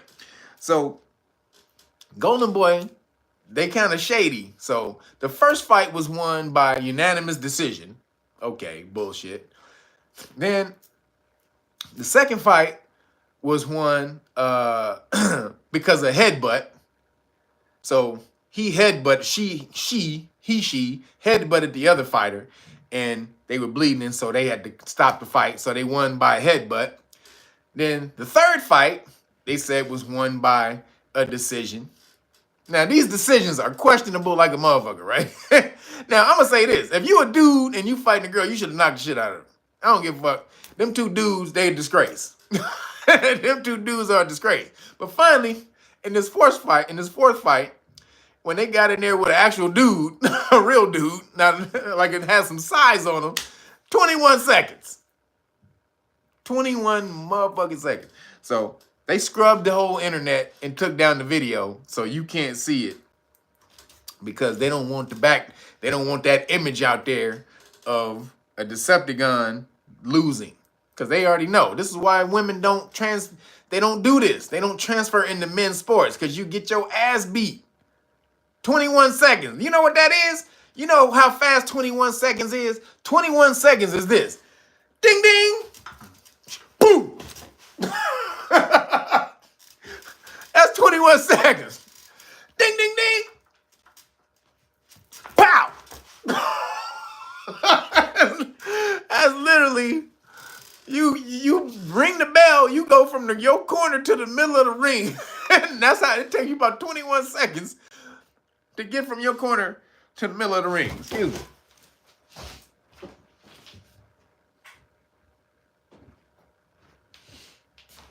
So that was kind of embarrassing. So they scrubbed the video.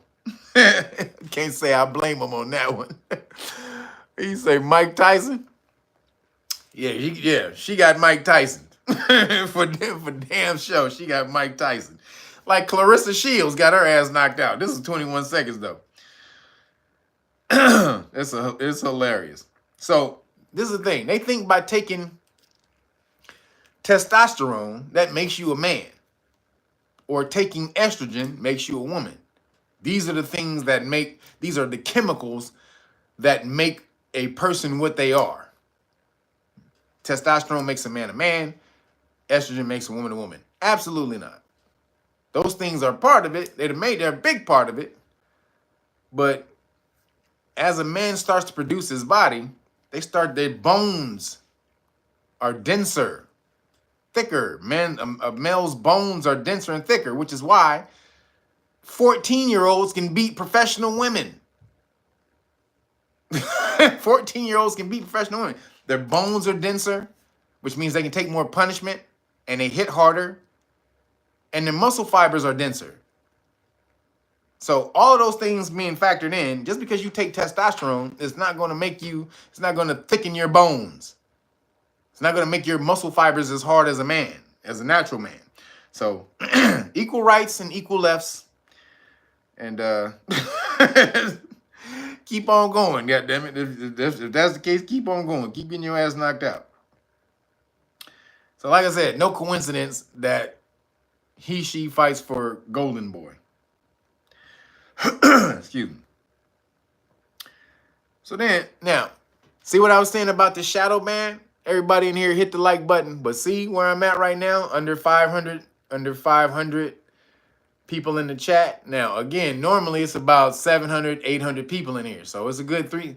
See, they're shadow banning. So make sure you guys, you make sure you guys are subscribed and that that people are watching. So moving along. Oh, that person's name, the boxer, just in case you want to know, the person's name is Patricio Manuel. Was born Patricia Manuel. Patricio Manuel was born Patricia Manuel and got knocked out in 21 seconds. So, moving along, Target is cutting its rainbow apparel for kids.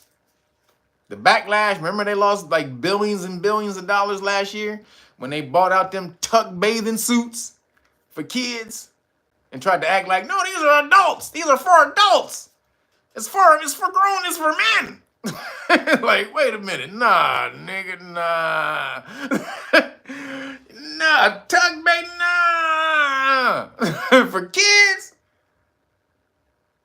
I ain't going for it, nigga. So this year, Target didn't want none of the backlash.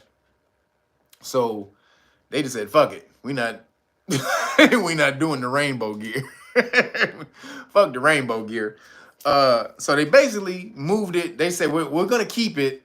We're just gonna move it to the back. We're not gonna put it out in the front.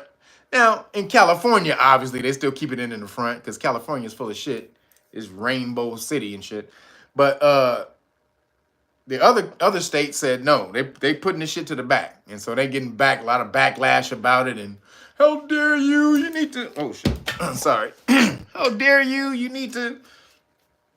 You need to support the community and blah blah blah blah and all this and that. Support the community. So no tuck bathing suits are being removed from the aisles. So thank God for that. Again, the backlash is working.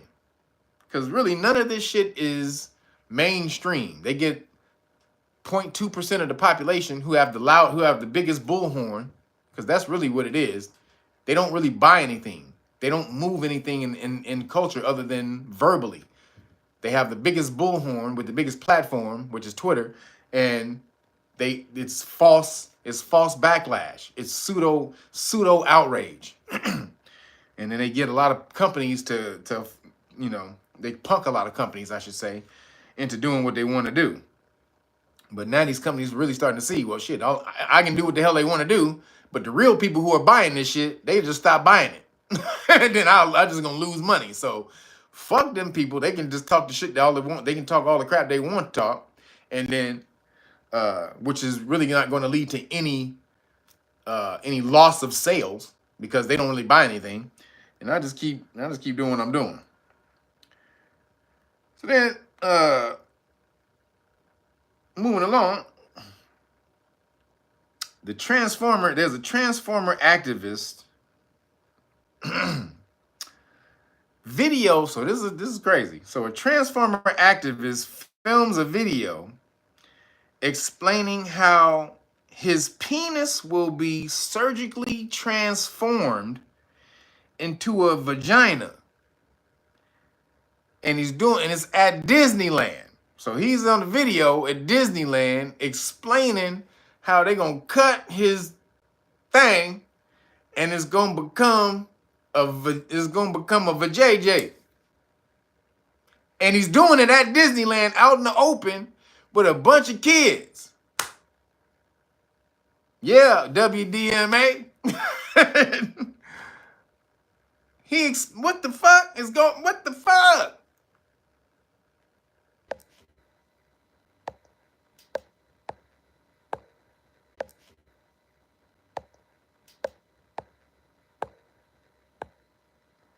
Yo, am I back? I lost connection.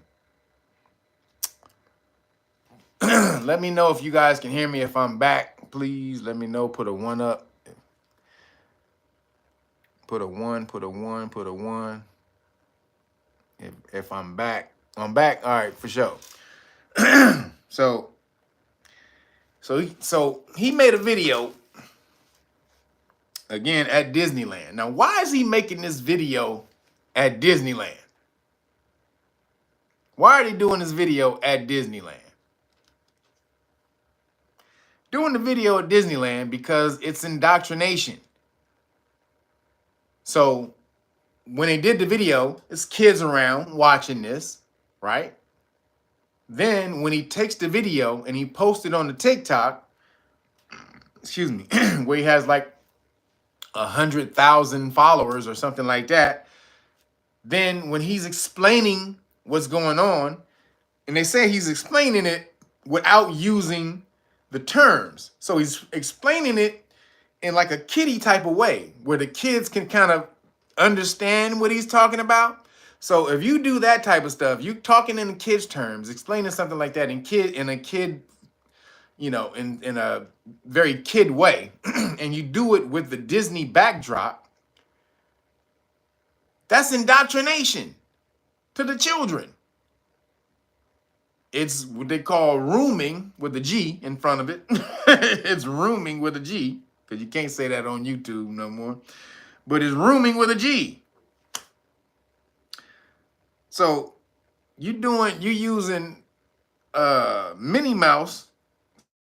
Says this: a Transformer activist video explaining how his penis will be surgically transformed into a vagina at Disneyland using Minnie Mouse cake pops. So he had Minnie Mouse cake pops to show what it was going to be doing, and then while children enjoy the park nearby. And it says the Transformer has recorded a video at Disneyland using Minnie Mouse cakes pops and chocolate-covered marshmallows to explain how his penis will soon be surgically transformed into a vajayjay. In the video, Lily Catino from Atlanta, Georgia, explains how the procedure will take place while avoiding the use of any words that would reference genitalia. See, so he's trying to hide the genitalia term so it's friendly to children, right? Children can watch it, but they still gonna be able to understand what the hell he's saying. So again, this is the very definition of conditioning and grooming, using Mickey Mouse as a backdrop. Using Mickey Mouse as a backdrop to push your bullshit. Because they know children love Mickey and Minnie. Well, they used to, because now Disney is full of shit so much now. They losing all the kids. But, god damn, man. This is what you got to fight. This is what you got to deal with. So, make sure you know what your children are watching on TikTok. And then the last thing in Rainbow News, this is crazy. A 20-year-old Houston transformer runs down a 64-year-old man, Suge Knight style, in the Dodge Charger. Like, if you remember what Suge Knight did, Suge Knight ran over one of them Bloods. He said the Bloods was threatening him. So he ran over one of the Bloods and he backed up over the nigga. Like Suge ran over that nigga like 2 or 3 times.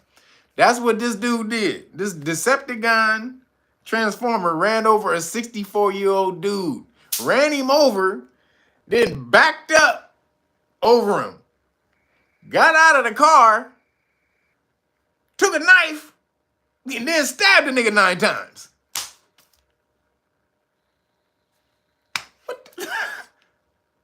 Ran the nigga over the car with a car twice. The nigga didn't die from the car. He didn't die from the car, from getting hit by the car. He died from the stabbing wounds. He died from getting stabbed. That shit is crazy. And then, let me tell you though, if that had been, so you don't really hear that, you don't hear that smashed out anywhere, posted anywhere, right? They're not plastering that all over the place. Had that been somebody who ran over a transformer and got out and stabbed him 9 times, how many times would we have heard about that story, everybody?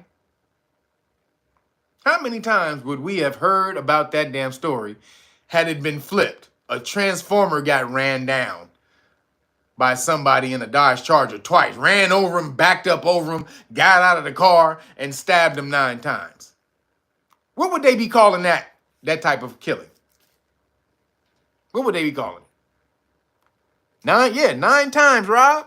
9 times. Stabbed a nigga 9 times. They be calling that a hate crime. They be calling that a hate crime. If you did that to a transformer, they would say you did it to them because they were a transformer. And they would charge you with a hate crime. You would go to jail. You'd be going to federal prison.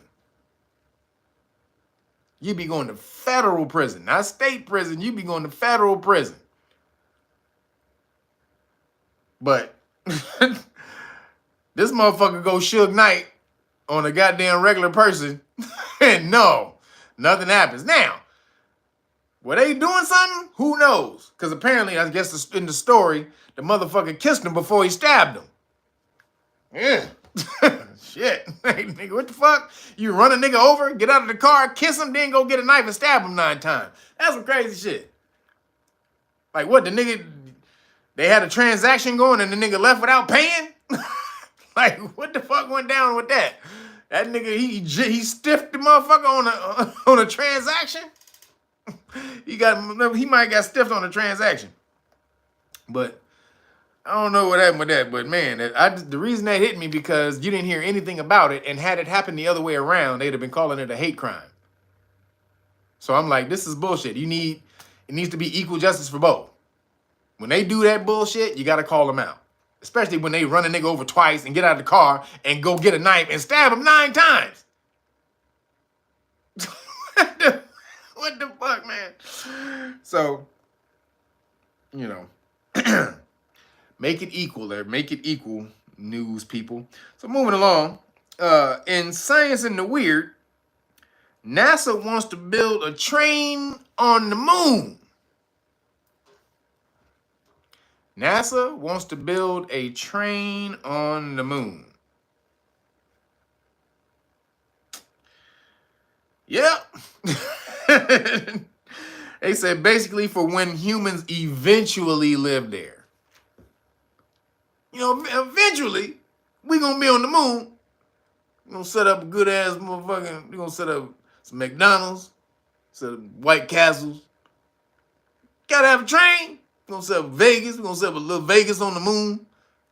Call it Moon Vegas. Because niggas gonna be off the chain.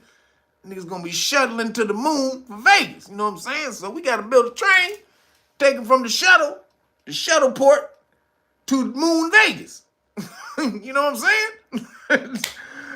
So they building the train on the moon. Now, if anybody's studied any conspiracies or anything about the moon, there's supposed to be some shit on the moon already.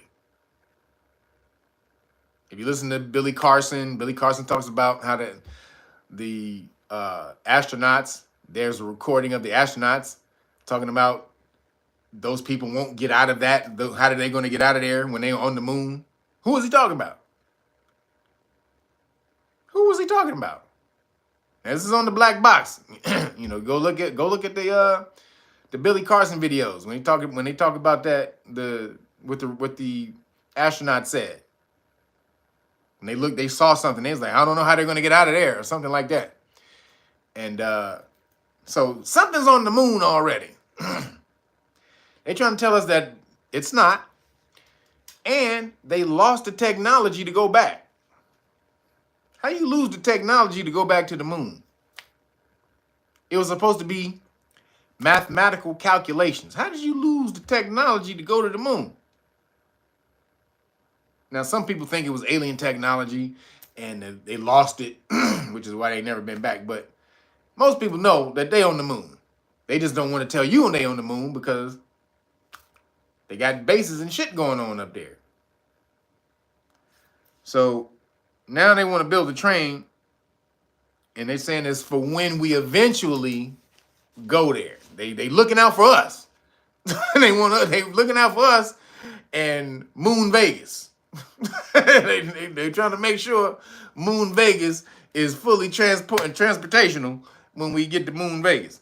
So it says a NASA-funded project aims to develop the first floating lunar railway. It's gonna be floating. It's not even on the ground. It's a floating train. Then it says they claim this would be critical to the operation of a moon base in the 2030s. So they plan on building this in the 2030s, or a moon base in 2030. So they're trying to go up there and build the goddamn train now for the moon base in 2030. It says flexible levitation on a track. Float, or float for short. That's what they call it. Float. Flexible levitation on a track. Nigga, they are funny because ain't no gravity. There's no gravity on the moon, so the track is gonna be floating. So I float. They pulled that out of their ass. Flexible levitation on a track. Come on, man. Y'all could have came up with something better than that. Plans to use levitating magnetic robots to transport up to 100 tons of material on the lunar surface every day. Magnetic robots. And then it says, according to the team behind Scalectrix, damn, that's what it says, Scalectrix.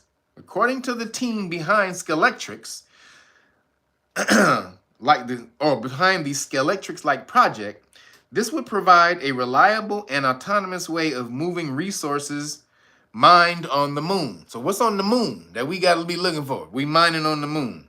So apparently there's some shit on the moon to mine. So Moon Vegas. Who's going? Who's going to be the first to go to Moon Vegas? Viva Moon Vegas. Viva Moon Vegas. We're gonna be the first to get their Elvis Presley on to Viva Moon Vegas and ride the train. I'm good on Earth, baby. I'm straight. But again, they have bases up there. They have already shit up there. So they have to tell you that they're doing this. So when they start doing all this activity back and forth from Earth to the moon, they already have an excuse. They told you they're building a floating track on the moon for a train. But who knows what the hell that shit is really for. Now, again, you go look at Billy Carson, he says a whole lot of other shit. Or Dr. Richard Hoagland, who actually, this was 20-something years ago. Dr. Richard Hoagland talked about there being structures, crystal structures and statues, crystal statues and structures, pyramid-like structures on the moon. So, and he got it from NASA. This is how he knows, because he took pictures from NASA. He ordered the telescope pictures from NASA, and he ordered one that looked like it was blacked out. But then when he blew it up, it wasn't blacked out at all. It had all these different structures in it. So, your money, your money's going to Vegas, the moon Vegas. So moving along, Chinese scientists create a mutant Ebola virus to skirt around biosafety rules. Let me read that again. China scientists create a mutant Ebola virus to skirt around biosafety rules. And it causes horrific symptoms and kills groups of hamsters. Now we had the bird flu, then the disease X or virus X or whatever the hell that was. Now they ramping up, nigga. They got Ebola in the gym. They got Ebola on the goddamn on a fitness program, doing squats and push-ups, pull-ups. Nigga, they boxing, hitting the boxing bag, doing some goddamn martial arts, roundhouse kicks on the bag. It's getting ready. Ebola's like, nigga, I was great before, nigga, but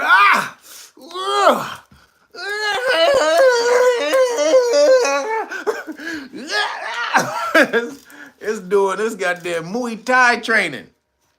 China got Ebola in the Shaolin Temple. And it's about to come out floating on you niggas like Shaolin monks. So it says Chinese scientists have engineered a virus with parts of Ebola in a lab that killed a group of hamsters. The hamsters infected with the constructed virus died within 2 to 3 days. The results could be a breakthrough. A breakthrough? The results could be a breakthrough in using animals to safely study Ebola. Meaning we just gonna kill up a bunch more animals, which is fucked up. They just gonna kill. We just gonna kill a whole bunch of animals, as long as your ass don't die. And then it says a team of researchers at Hebei Medical University used a contagious disease of livestock and added a protein found in Ebola, which allows the virus to infect cells and spread throughout the human body. So they basically made it human. They took an animal Ebola and turned it into a human Ebola. Anybody seen the movie Outbreak? Anybody seen Outbreak? I think that was the first super scary ass movie about a Boogie V. Anybody seen it? That was with Dustin Hoffman and Cuba Gooding Jr. Dustin Hoffman and Cuba Gooding Jr. That shit was dope. That shit scared the shit out of me. that shit came out in the 90s. That shit, I think it was like 95. That shit scared the shit out of me. In 95, boy, niggas was bleeding from their eyes and ears and shit. It was they basically said Ebola liquefies your organs. You just bleed your organs out of your orifices. That's crazy. Your bladder just gonna liquefy out of your body. You gonna shit your bladder out like you gonna. That shit scared the shit out of me. So this is that, y'all. This is that. This is what that is. The Ebola, they done ramped up Ebola. They got it in the Shaolin. They got it in the Shaolin Temple. It became an abbot. It went from a tiny little what's the little niggas when they first come into the temple? I forgot the name of the Shaolin dudes when they first come into the temple. Then they become the abbots. But damn.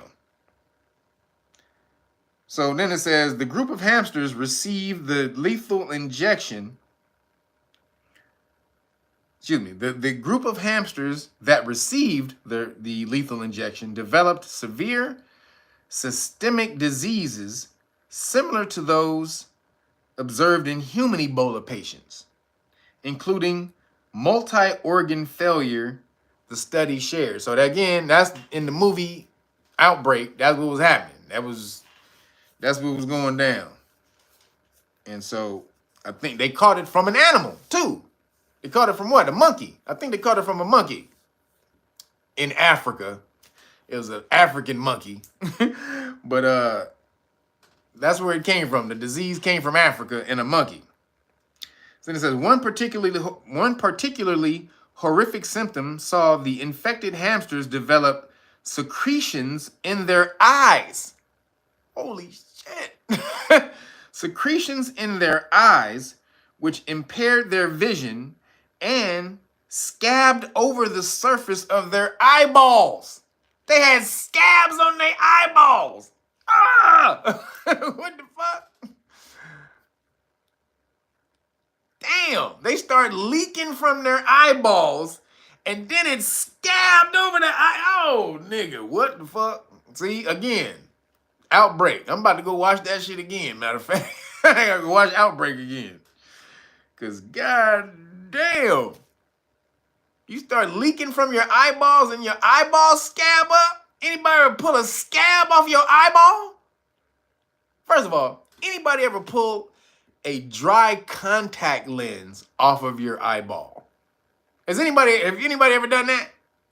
Tell you right now, you talking about some goddamn birth pain. I don't know about that shit, but I'm gonna tell you, ain't nothing worse than that than getting pulling a dry contact lens off your eye. I'm gonna tell you right now, anybody who knows, they fucking understand.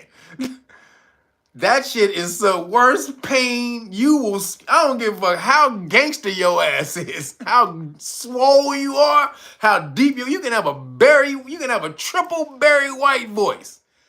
If you pull a dry contact lens off your eyeball, it's going to attach to the cornea. It's going to stick to the cornea and snatch your cornea, part of your cornea with it. You're going to scratch your cornea. You are going to scream, ah! You're going to scream and break all kind of glass. Yo, Chris H., appreciate you. Just appreciate the info and the intellectually hilarious commentary. For sure, appreciate you, man. So I've had that happen multiple times. I wear contacts all the time, and I sleep in my contacts.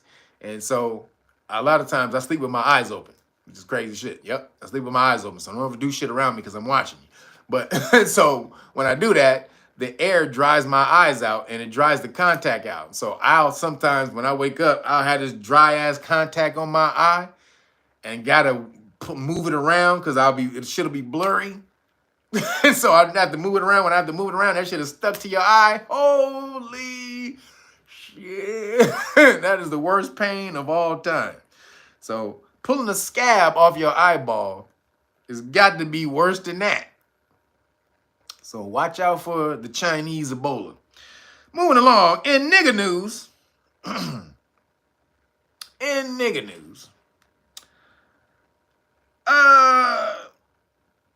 So Kendrick and Drake. Kendrick versus Drake.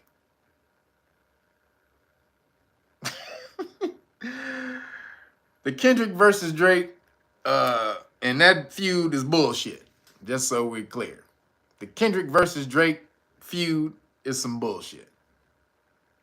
I don't give a shit about either one of them. Let me just be clear. Let me just state that right off the bat. Fuck both of them niggas. I don't fuck with either one of them niggas. Now, if I did more so, I would listen to Drake stuff more than Kendrick's. Kendrick's voice, I can't give that damn squeaky ass, mousy bullshit ass voice. I can't do it. Q-Tip had a kind of high voice, but it was still sort of masculine. I can't get Kendrick Lamar, that nigga voice. All right, nigga.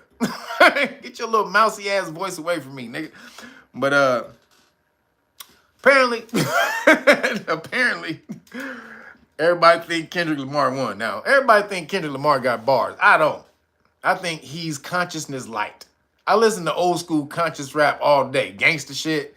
Niggas with straight bars. Bars. Like bars. Like Inspector Deck. Inspector Deck got bars. God damn it. I'll put any bar Inspector Deck had against Kendrick Lamar's bars any goddamn day. But so I was going through a couple of the songs. Now, the Euphoria song, he hits a pocket. In that Euphoria song, there's a pocket where you start talking about I like my haters or some shit. He hits a pocket where he starts talking about haters. That shit was actually pretty dope. And the beat is dope. But I don't really fuck with neither one of them niggas. So, but this is the thing. Has anybody started asking themselves if this is a PSYOP? Anybody start asking themselves that?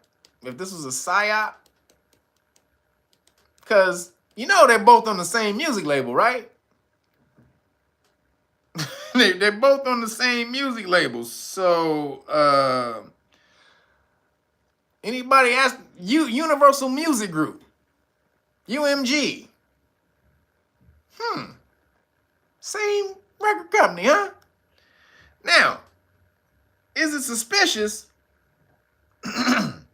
Is it suspicious? Because again, let me tell you, to me, those two niggas would have been considered mediocre rappers in the 90s. Like they killing niggas now because rap sucks. That's why they're the gods of rap right now. But in the 90s, them niggas would have been mediocre rappers. Because a lot of, and I don't know where this new shit came where niggas don't rhyme in rapping. When did this new thing come where they don't rhyme? That's the skill part, is rhyming words that make sense. Creating a whole story, rhyming the words and making it rhyme. Making it make sense and rhyme. Today, these niggas just talk over beats for the most part. Some of the words may rhyme every now and then, but what they're really doing is rhyming tones, which is cheating. Now, rap has always done that, for sure. We've said certain words in the same tone to make them rhyme. Yes, that's always happened. But for the most part now, they doing that more so than actually rhyming. Now, they don't rhyme words. So what I mean by that is like the word door and jar. Those are two different words. But if I said it in the tone like, open the cabinet door, hand me the jar. So they make it sound alike. They try to do that all the time now in rap instead of rhyming words, which is fucking annoying because you're not an artist now. That's the art, the skill of putting them words together is making them rhyme. That is a super skill because understanding rhyming is harmony. Do you understand what rhyming is? Rhyming is harmony in vibrational frequency. Rhyming is harmony in vibrational frequency. So they're not doing that a lot today. So, but this is, to me, again, is a PSYOP. Why is it a PSYOP? Because what was going on during this whole goddamn battle that week?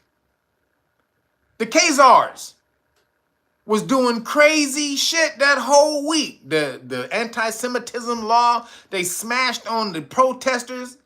They abused a bunch of pro-Kazarian protesters, went to the schools and started shooting fireworks and beating up protesters, innocent protesters. All this shit was coming out.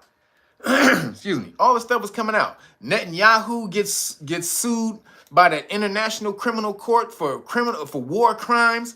I mean, it's been a badass week publicity-wise for New Kazarian. Terrible. Last 2 weeks, really.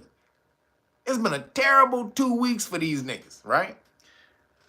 Then all of a sudden, Drake and Kendrick Lamar, the two biggest rappers in the world, just have a beef. No coincidence there. Not at all. Not at all. No coinky-dink whatsoever. Or is it? Because like I said, they're on the same music. They're on the same record label, right? on the same record label. But then if you look into it, they say, well, it's not really owned by Jews. Well, 28% of UMG is owned by, it's owned by this one cat. He's not, I think he's French. I think the dude is French. Then 21% is owned by the Chinese.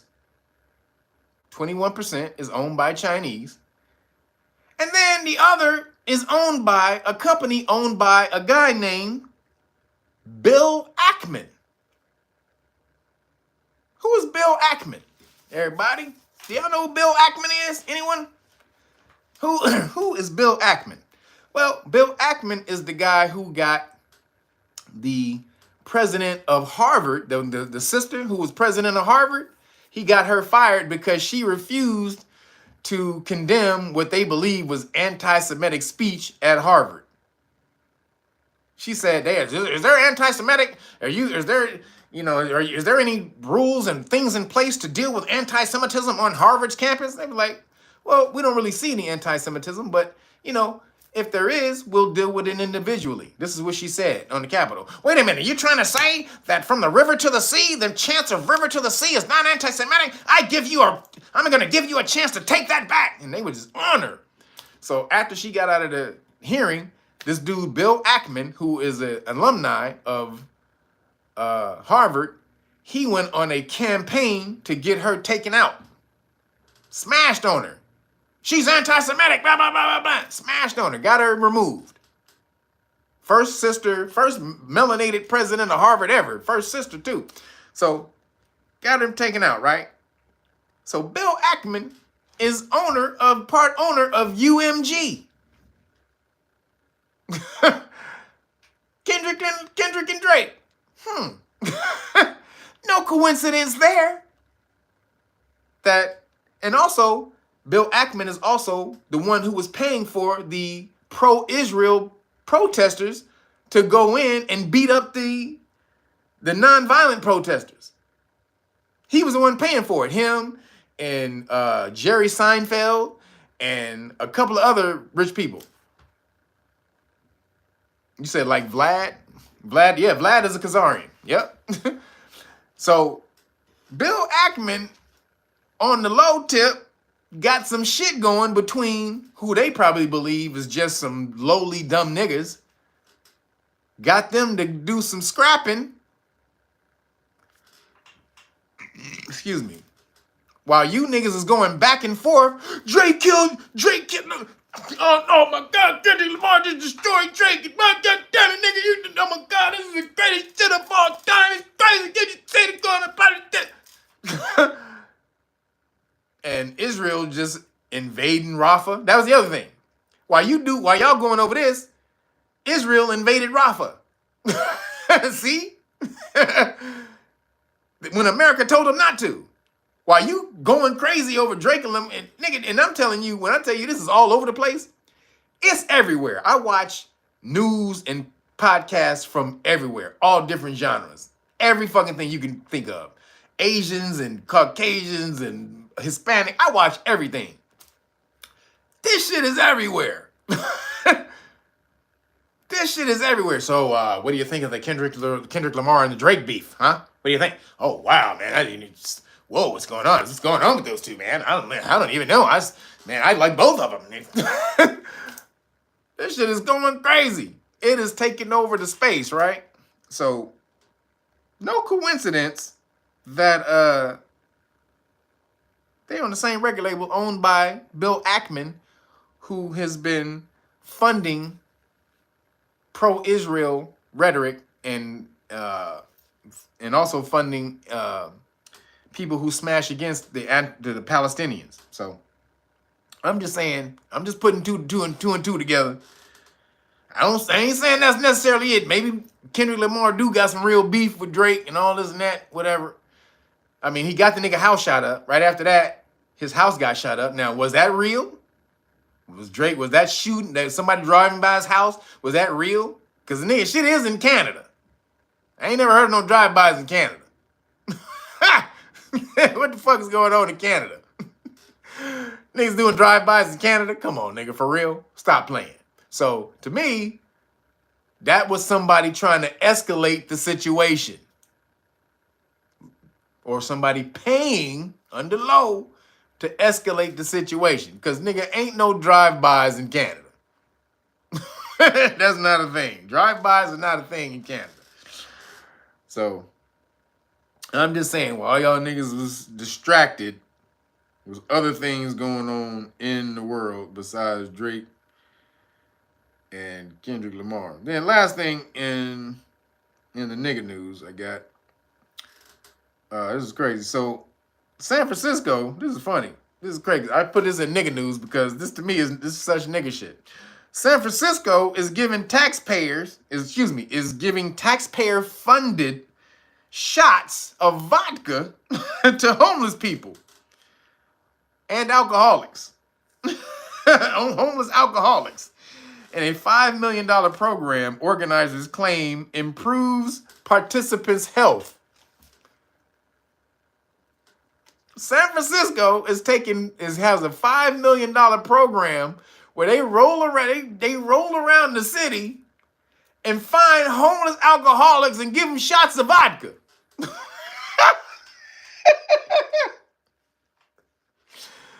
This shit is crazy. You taking $5 million to keep niggas as alcoholics and drug addicts, saying it's improving their health. Yeah, I'm serious. Google that shit. Google that shit. Yes, it's a whole news story about the shit. I'm gonna read some of the news story in a second. So, like I said, the city of San Francisco is handing out, this is part of the story. So the city of San Francisco is handing out bottles of beer, glasses of wine, and shots of vodka to homeless alcoholics and spending $5 million a year on the program.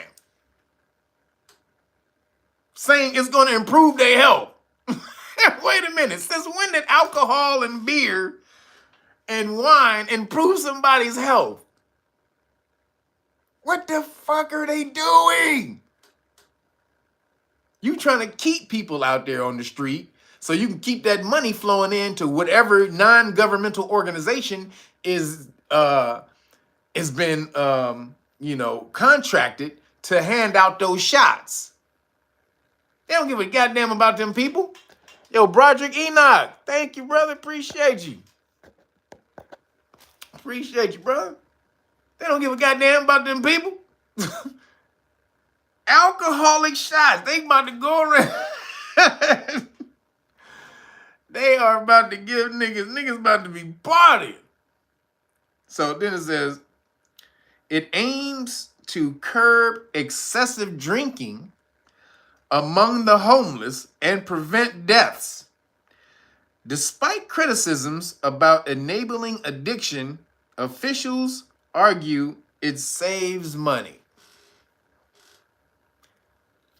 It saves money. It saves money. Wait, you telling me it costs you less money to keep these niggas as alcoholics than to get them off the street and use that $5 million,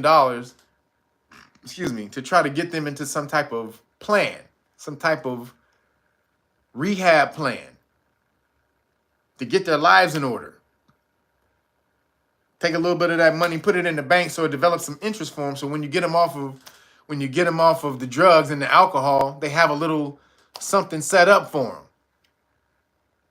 Take the $5 million, invest it, and build that up and make more of the money. You can do a whole lot of things other than just go and get some goddamn Smirnoff and start handing out shots like it's fucking the 1999. It's New Year's Eve of 1999.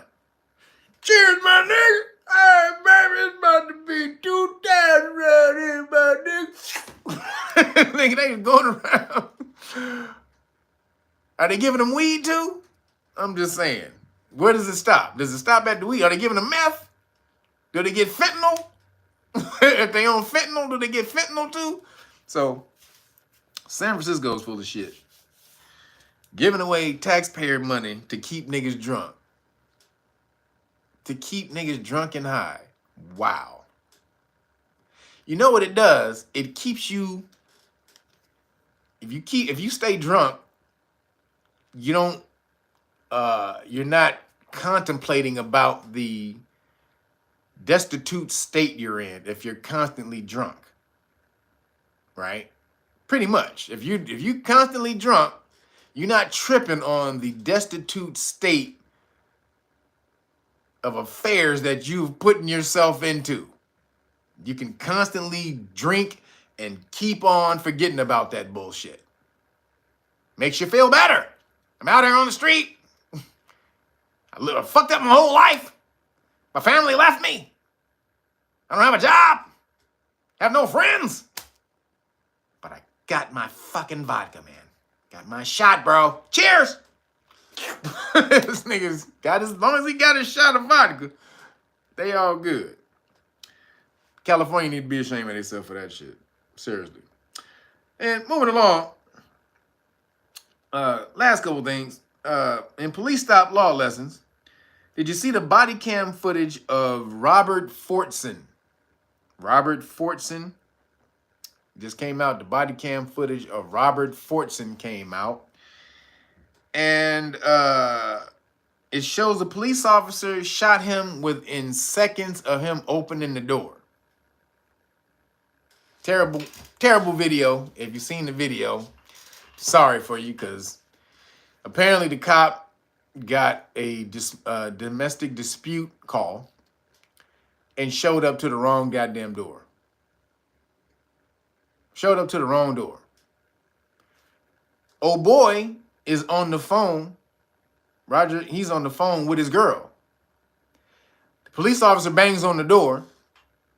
So I guess, I don't know if he banged a little hard or something. So my man, he picks up the blicky to walk to the door just in case somebody trying to rob him or house invasion. Because, you know, there's a whole bunch of home invasions going on. So he picked up the blicky, and walked to the door, but he wouldn't point it at nobody. The gun was pointed down at the ground. He opens the door. The police officer sees the gun in his hand and just took out his gun and shot him right in the chest 4 times. Now, what happened to drop it? Freeze.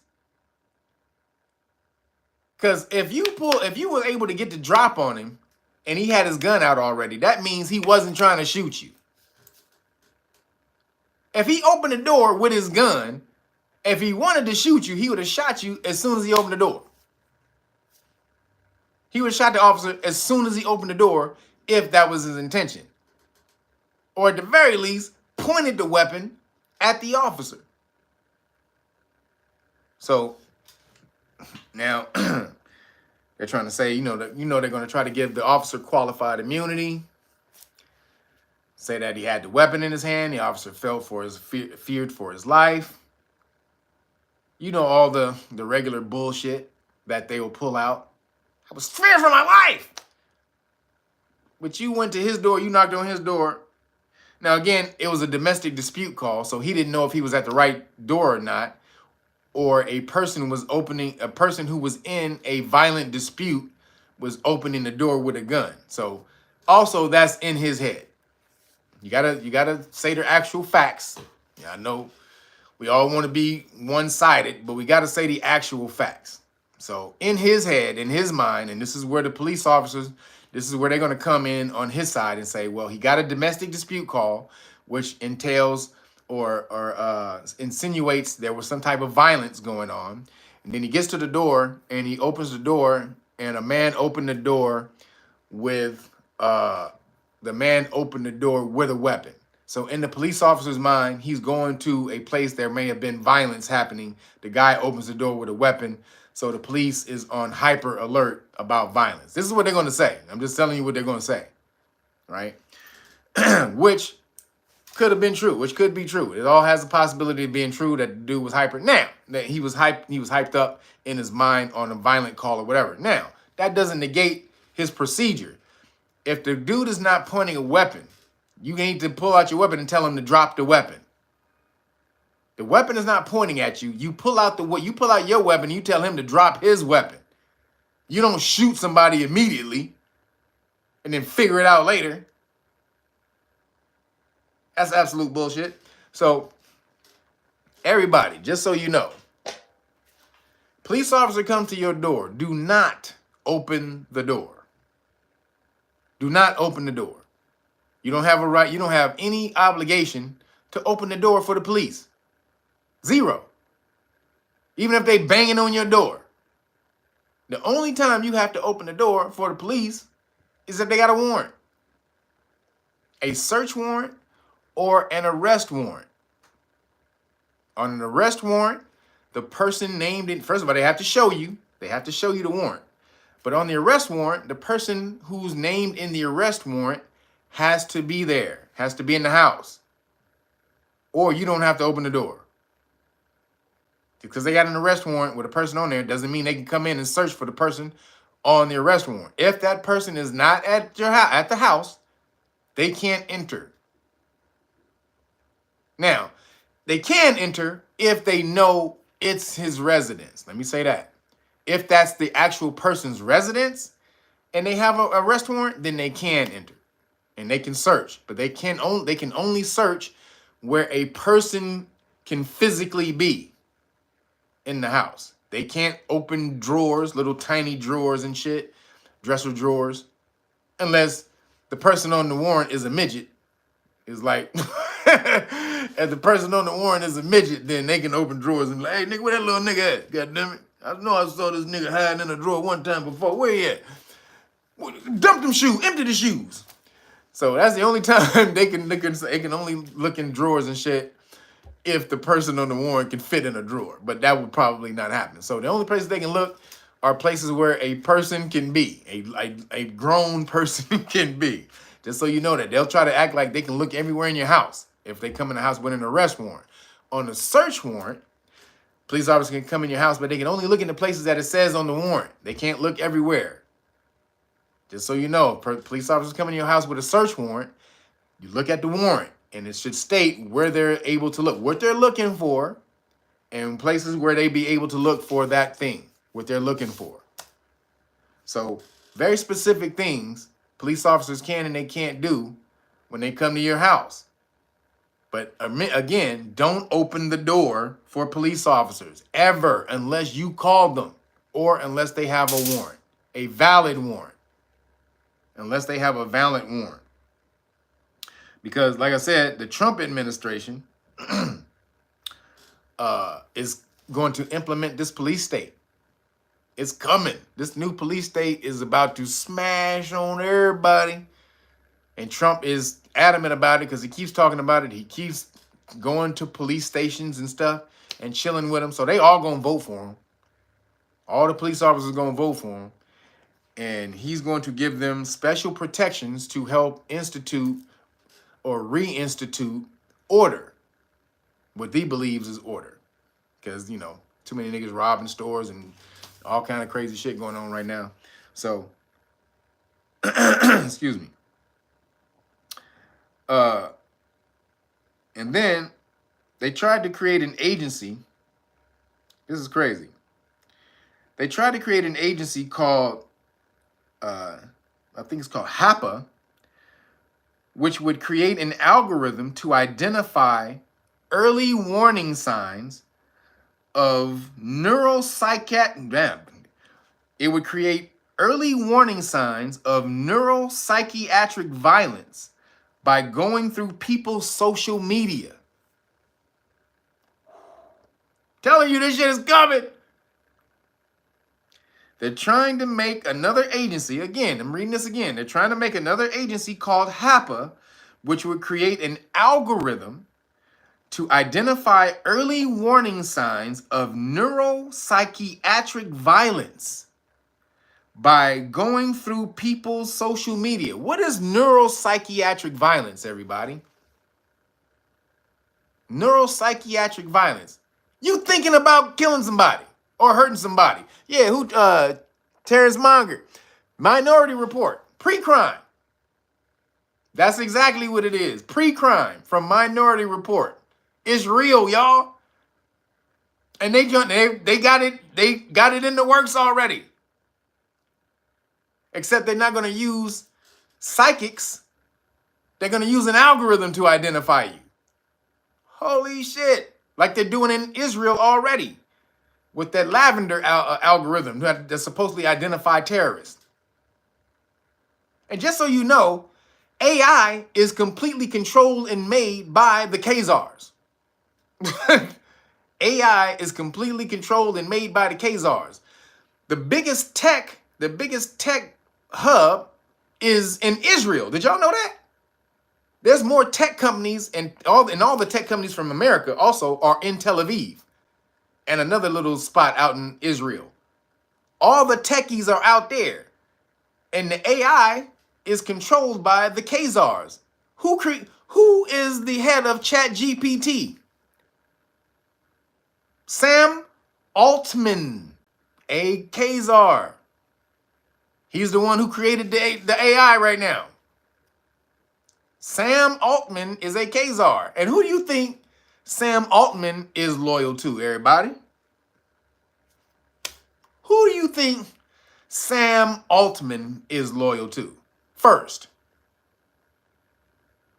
The Khazars. Absolutely. He's a Khazar, loyal to the Khazars first. That's how that works. So they control all of that shit. So they, again, pre-crime. They're creating a pre-crime with the AI to identify you through your social media. This is real shit. God damn, man. This is crazy shit. We have entered all the movies we used to watch in late 90s and early 2000s. We here. Because Minority Report is 20 years old. I just watched that shit the other day. Maybe about a week ago. That shit is here. Pre-crime with algorithms. And then it said, it would medicate people. This is what it says. It would medicate people, send people to court-ordered physicians.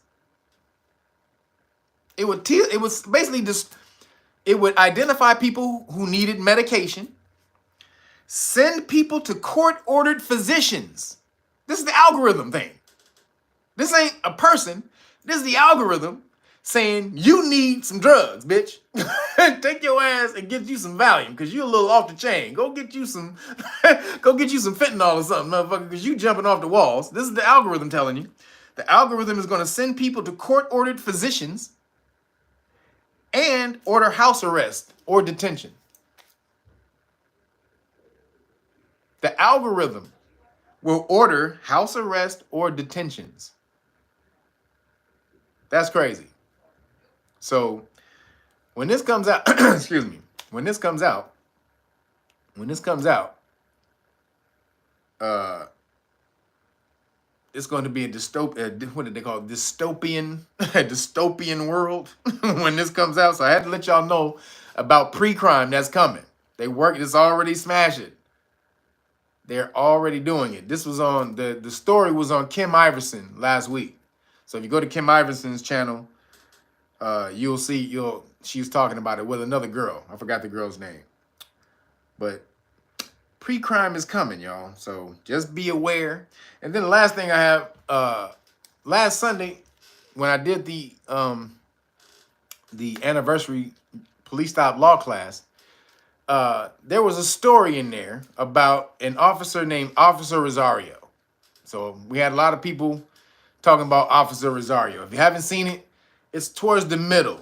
So if you're looking for it, Officer Rosario gets into a fight with a young dude, a young cat at a police call.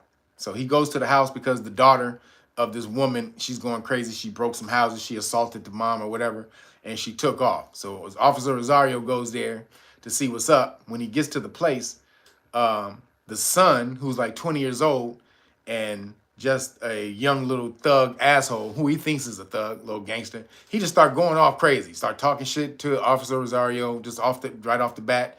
Officer Rosario was not mad at, wasn't belligerent, come there to help them. He starts telling him his job, what do you need to do? You need to do this, calling him a bunch of bitch ass niggas and blah, blah, blah. I mean, he was just going off. So Officer Rosario handled it the way I think police officers should handle stuff like that in the hood. he handled it the hood way because Officer Rosario is from the hood. You could tell. Officer Rosario was from the hood. First of all, he was a first year police officer, so which meant he probably handles things more in a personal way, not a police officer way, because he's just become a police officer. So you can see he reverted back to his hood status, because when the dude kept talking shit, he kept talking. He's like, look, man, you want to keep talking shit, we can throw hands. He was like, look, we can throw hands if you want to keep talking shit. And the guy was like, I ain't going to hit you because as soon as I hit you, you're going to arrest me, take me to jail. And Rosario was like, nah, I'll take this badge off. I'll take this camera off. We can throw hands. And when it's over, that's that. He's like, but you keep talking shit. So the dude kept talking crazy to him, right? So Officer Rosario was like, look, man, you just running your mouth. And I'm from that world. Look, we doing something or we talking or we doing something. Because if we talking, we ain't scrapping. I don't want to hear your mouth, nigga. We fighting, we fighting. Like, that's where I'm at with it. We scrapping, we scrapping. Shut the fuck up and let's get it. So Officer Rosario, he from the same world. He said, look, you running your mouth, little fool, little bitch.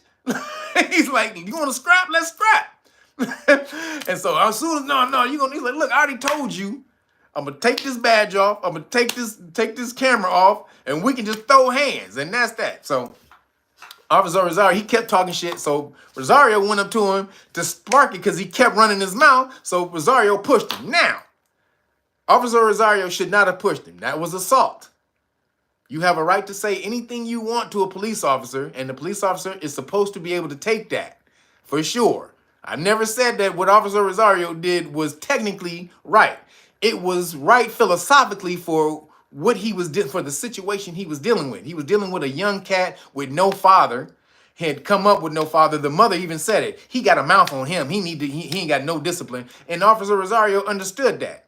And so from the hood, if you ever been in the hood with something called a big homie and little homies, with OGs and little young homies, the OGs, they have to discipline the little homies. They're the father figures in the older cats because these little niggas don't have father figures at home. So the OGs got to be the father figures. And they discipline these little young niggas because sometimes they'll get out of hand. And if you get out of hand, you want to act like a man and you talk like a man, then you need to be a man. And so that's what Officer Rosario told homeboy. Look here, man. You want to talk like a man? You want to act like a man? Be a man. We can throw these. He said, look here. I'll give you these hands because that's what I love. But he said, look here, nigga, you can have these hands if you want them. That's why I fuck with Officer Rosario. He said, look, you can have, if you want these hands, you can have them.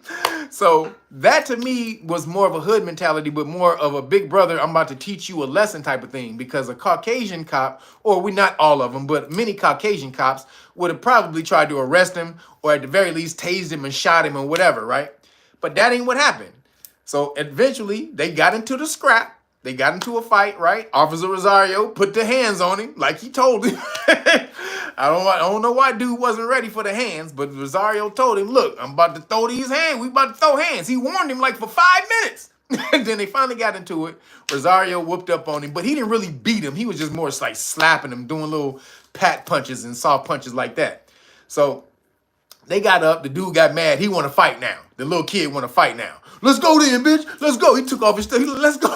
Officer Rosario was like, nah, nigga, nah. You already got your ass whooped. No, we through. And so the other officer, his partner, rolled up and was getting ready to arrest the little kid.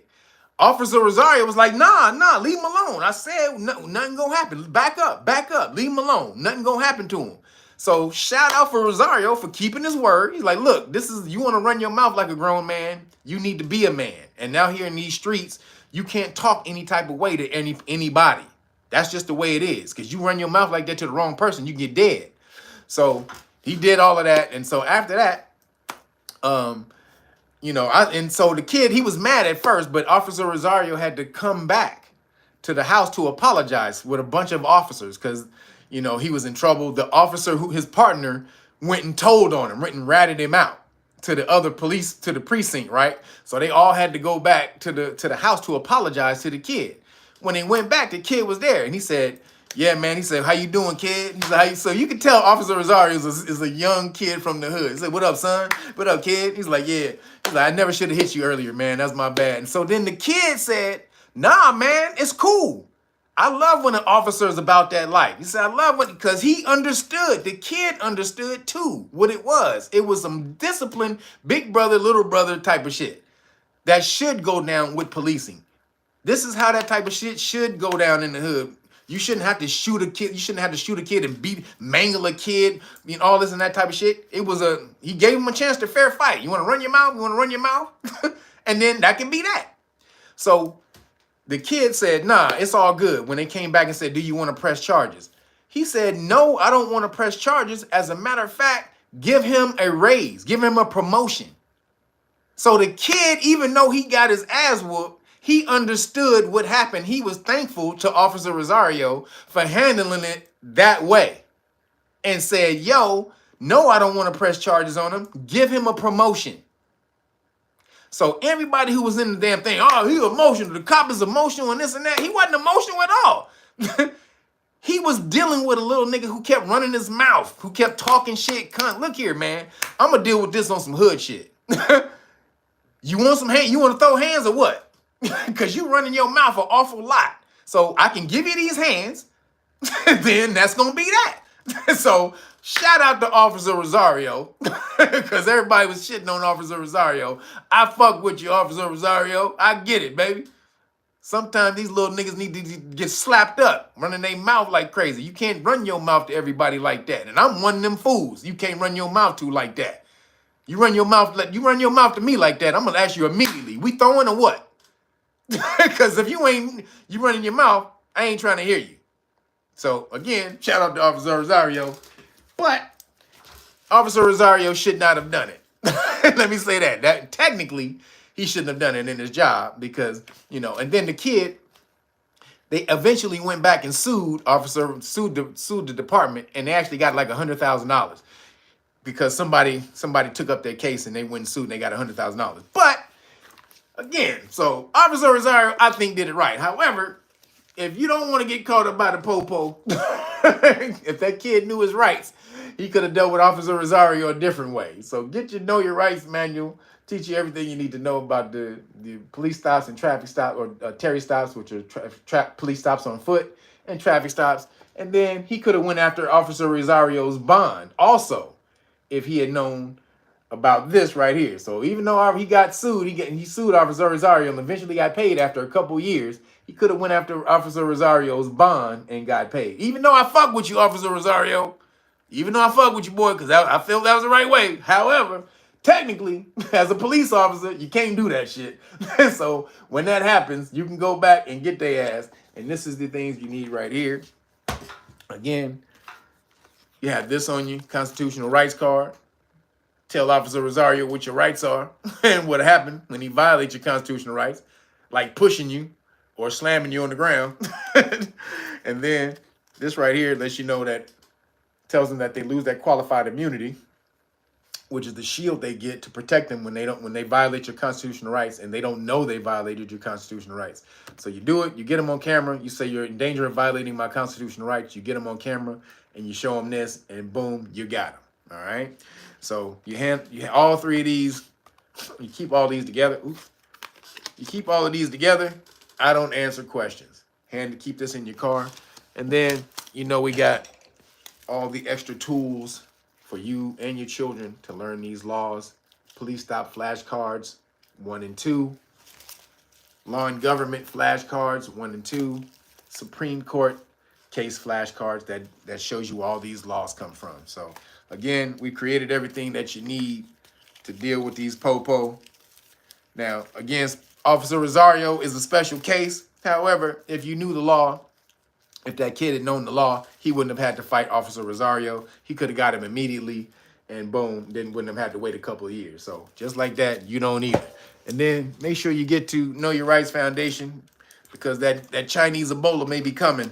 And again, the WHO signs that treaty next week. So you have no idea what the laws they're going to implement. So in case they try to put the smash down on you with the Pandesi again, this is the exemption law. Excuse me, the exemption cards. Religious exemption card says that you are religiously adverse to any fetal tissue used in any cupcakes that they put out, because it came out that they used fetal tissue in the past cupcakes.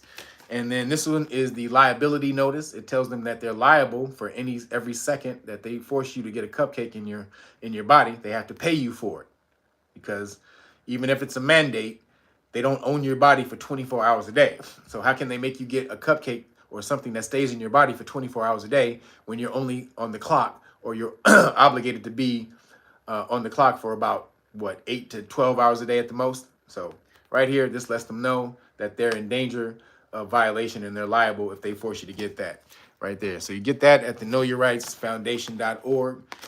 And then if you order the Great Book of Melanin Research, remember, you get all the police stop law package for free. Not the 5 cards. That was last week. Appreciate y'all for that. But you do get 2 decks of cards. So make sure you get out there. I'll give you 2 decks of flashcards with this. Get out there and support.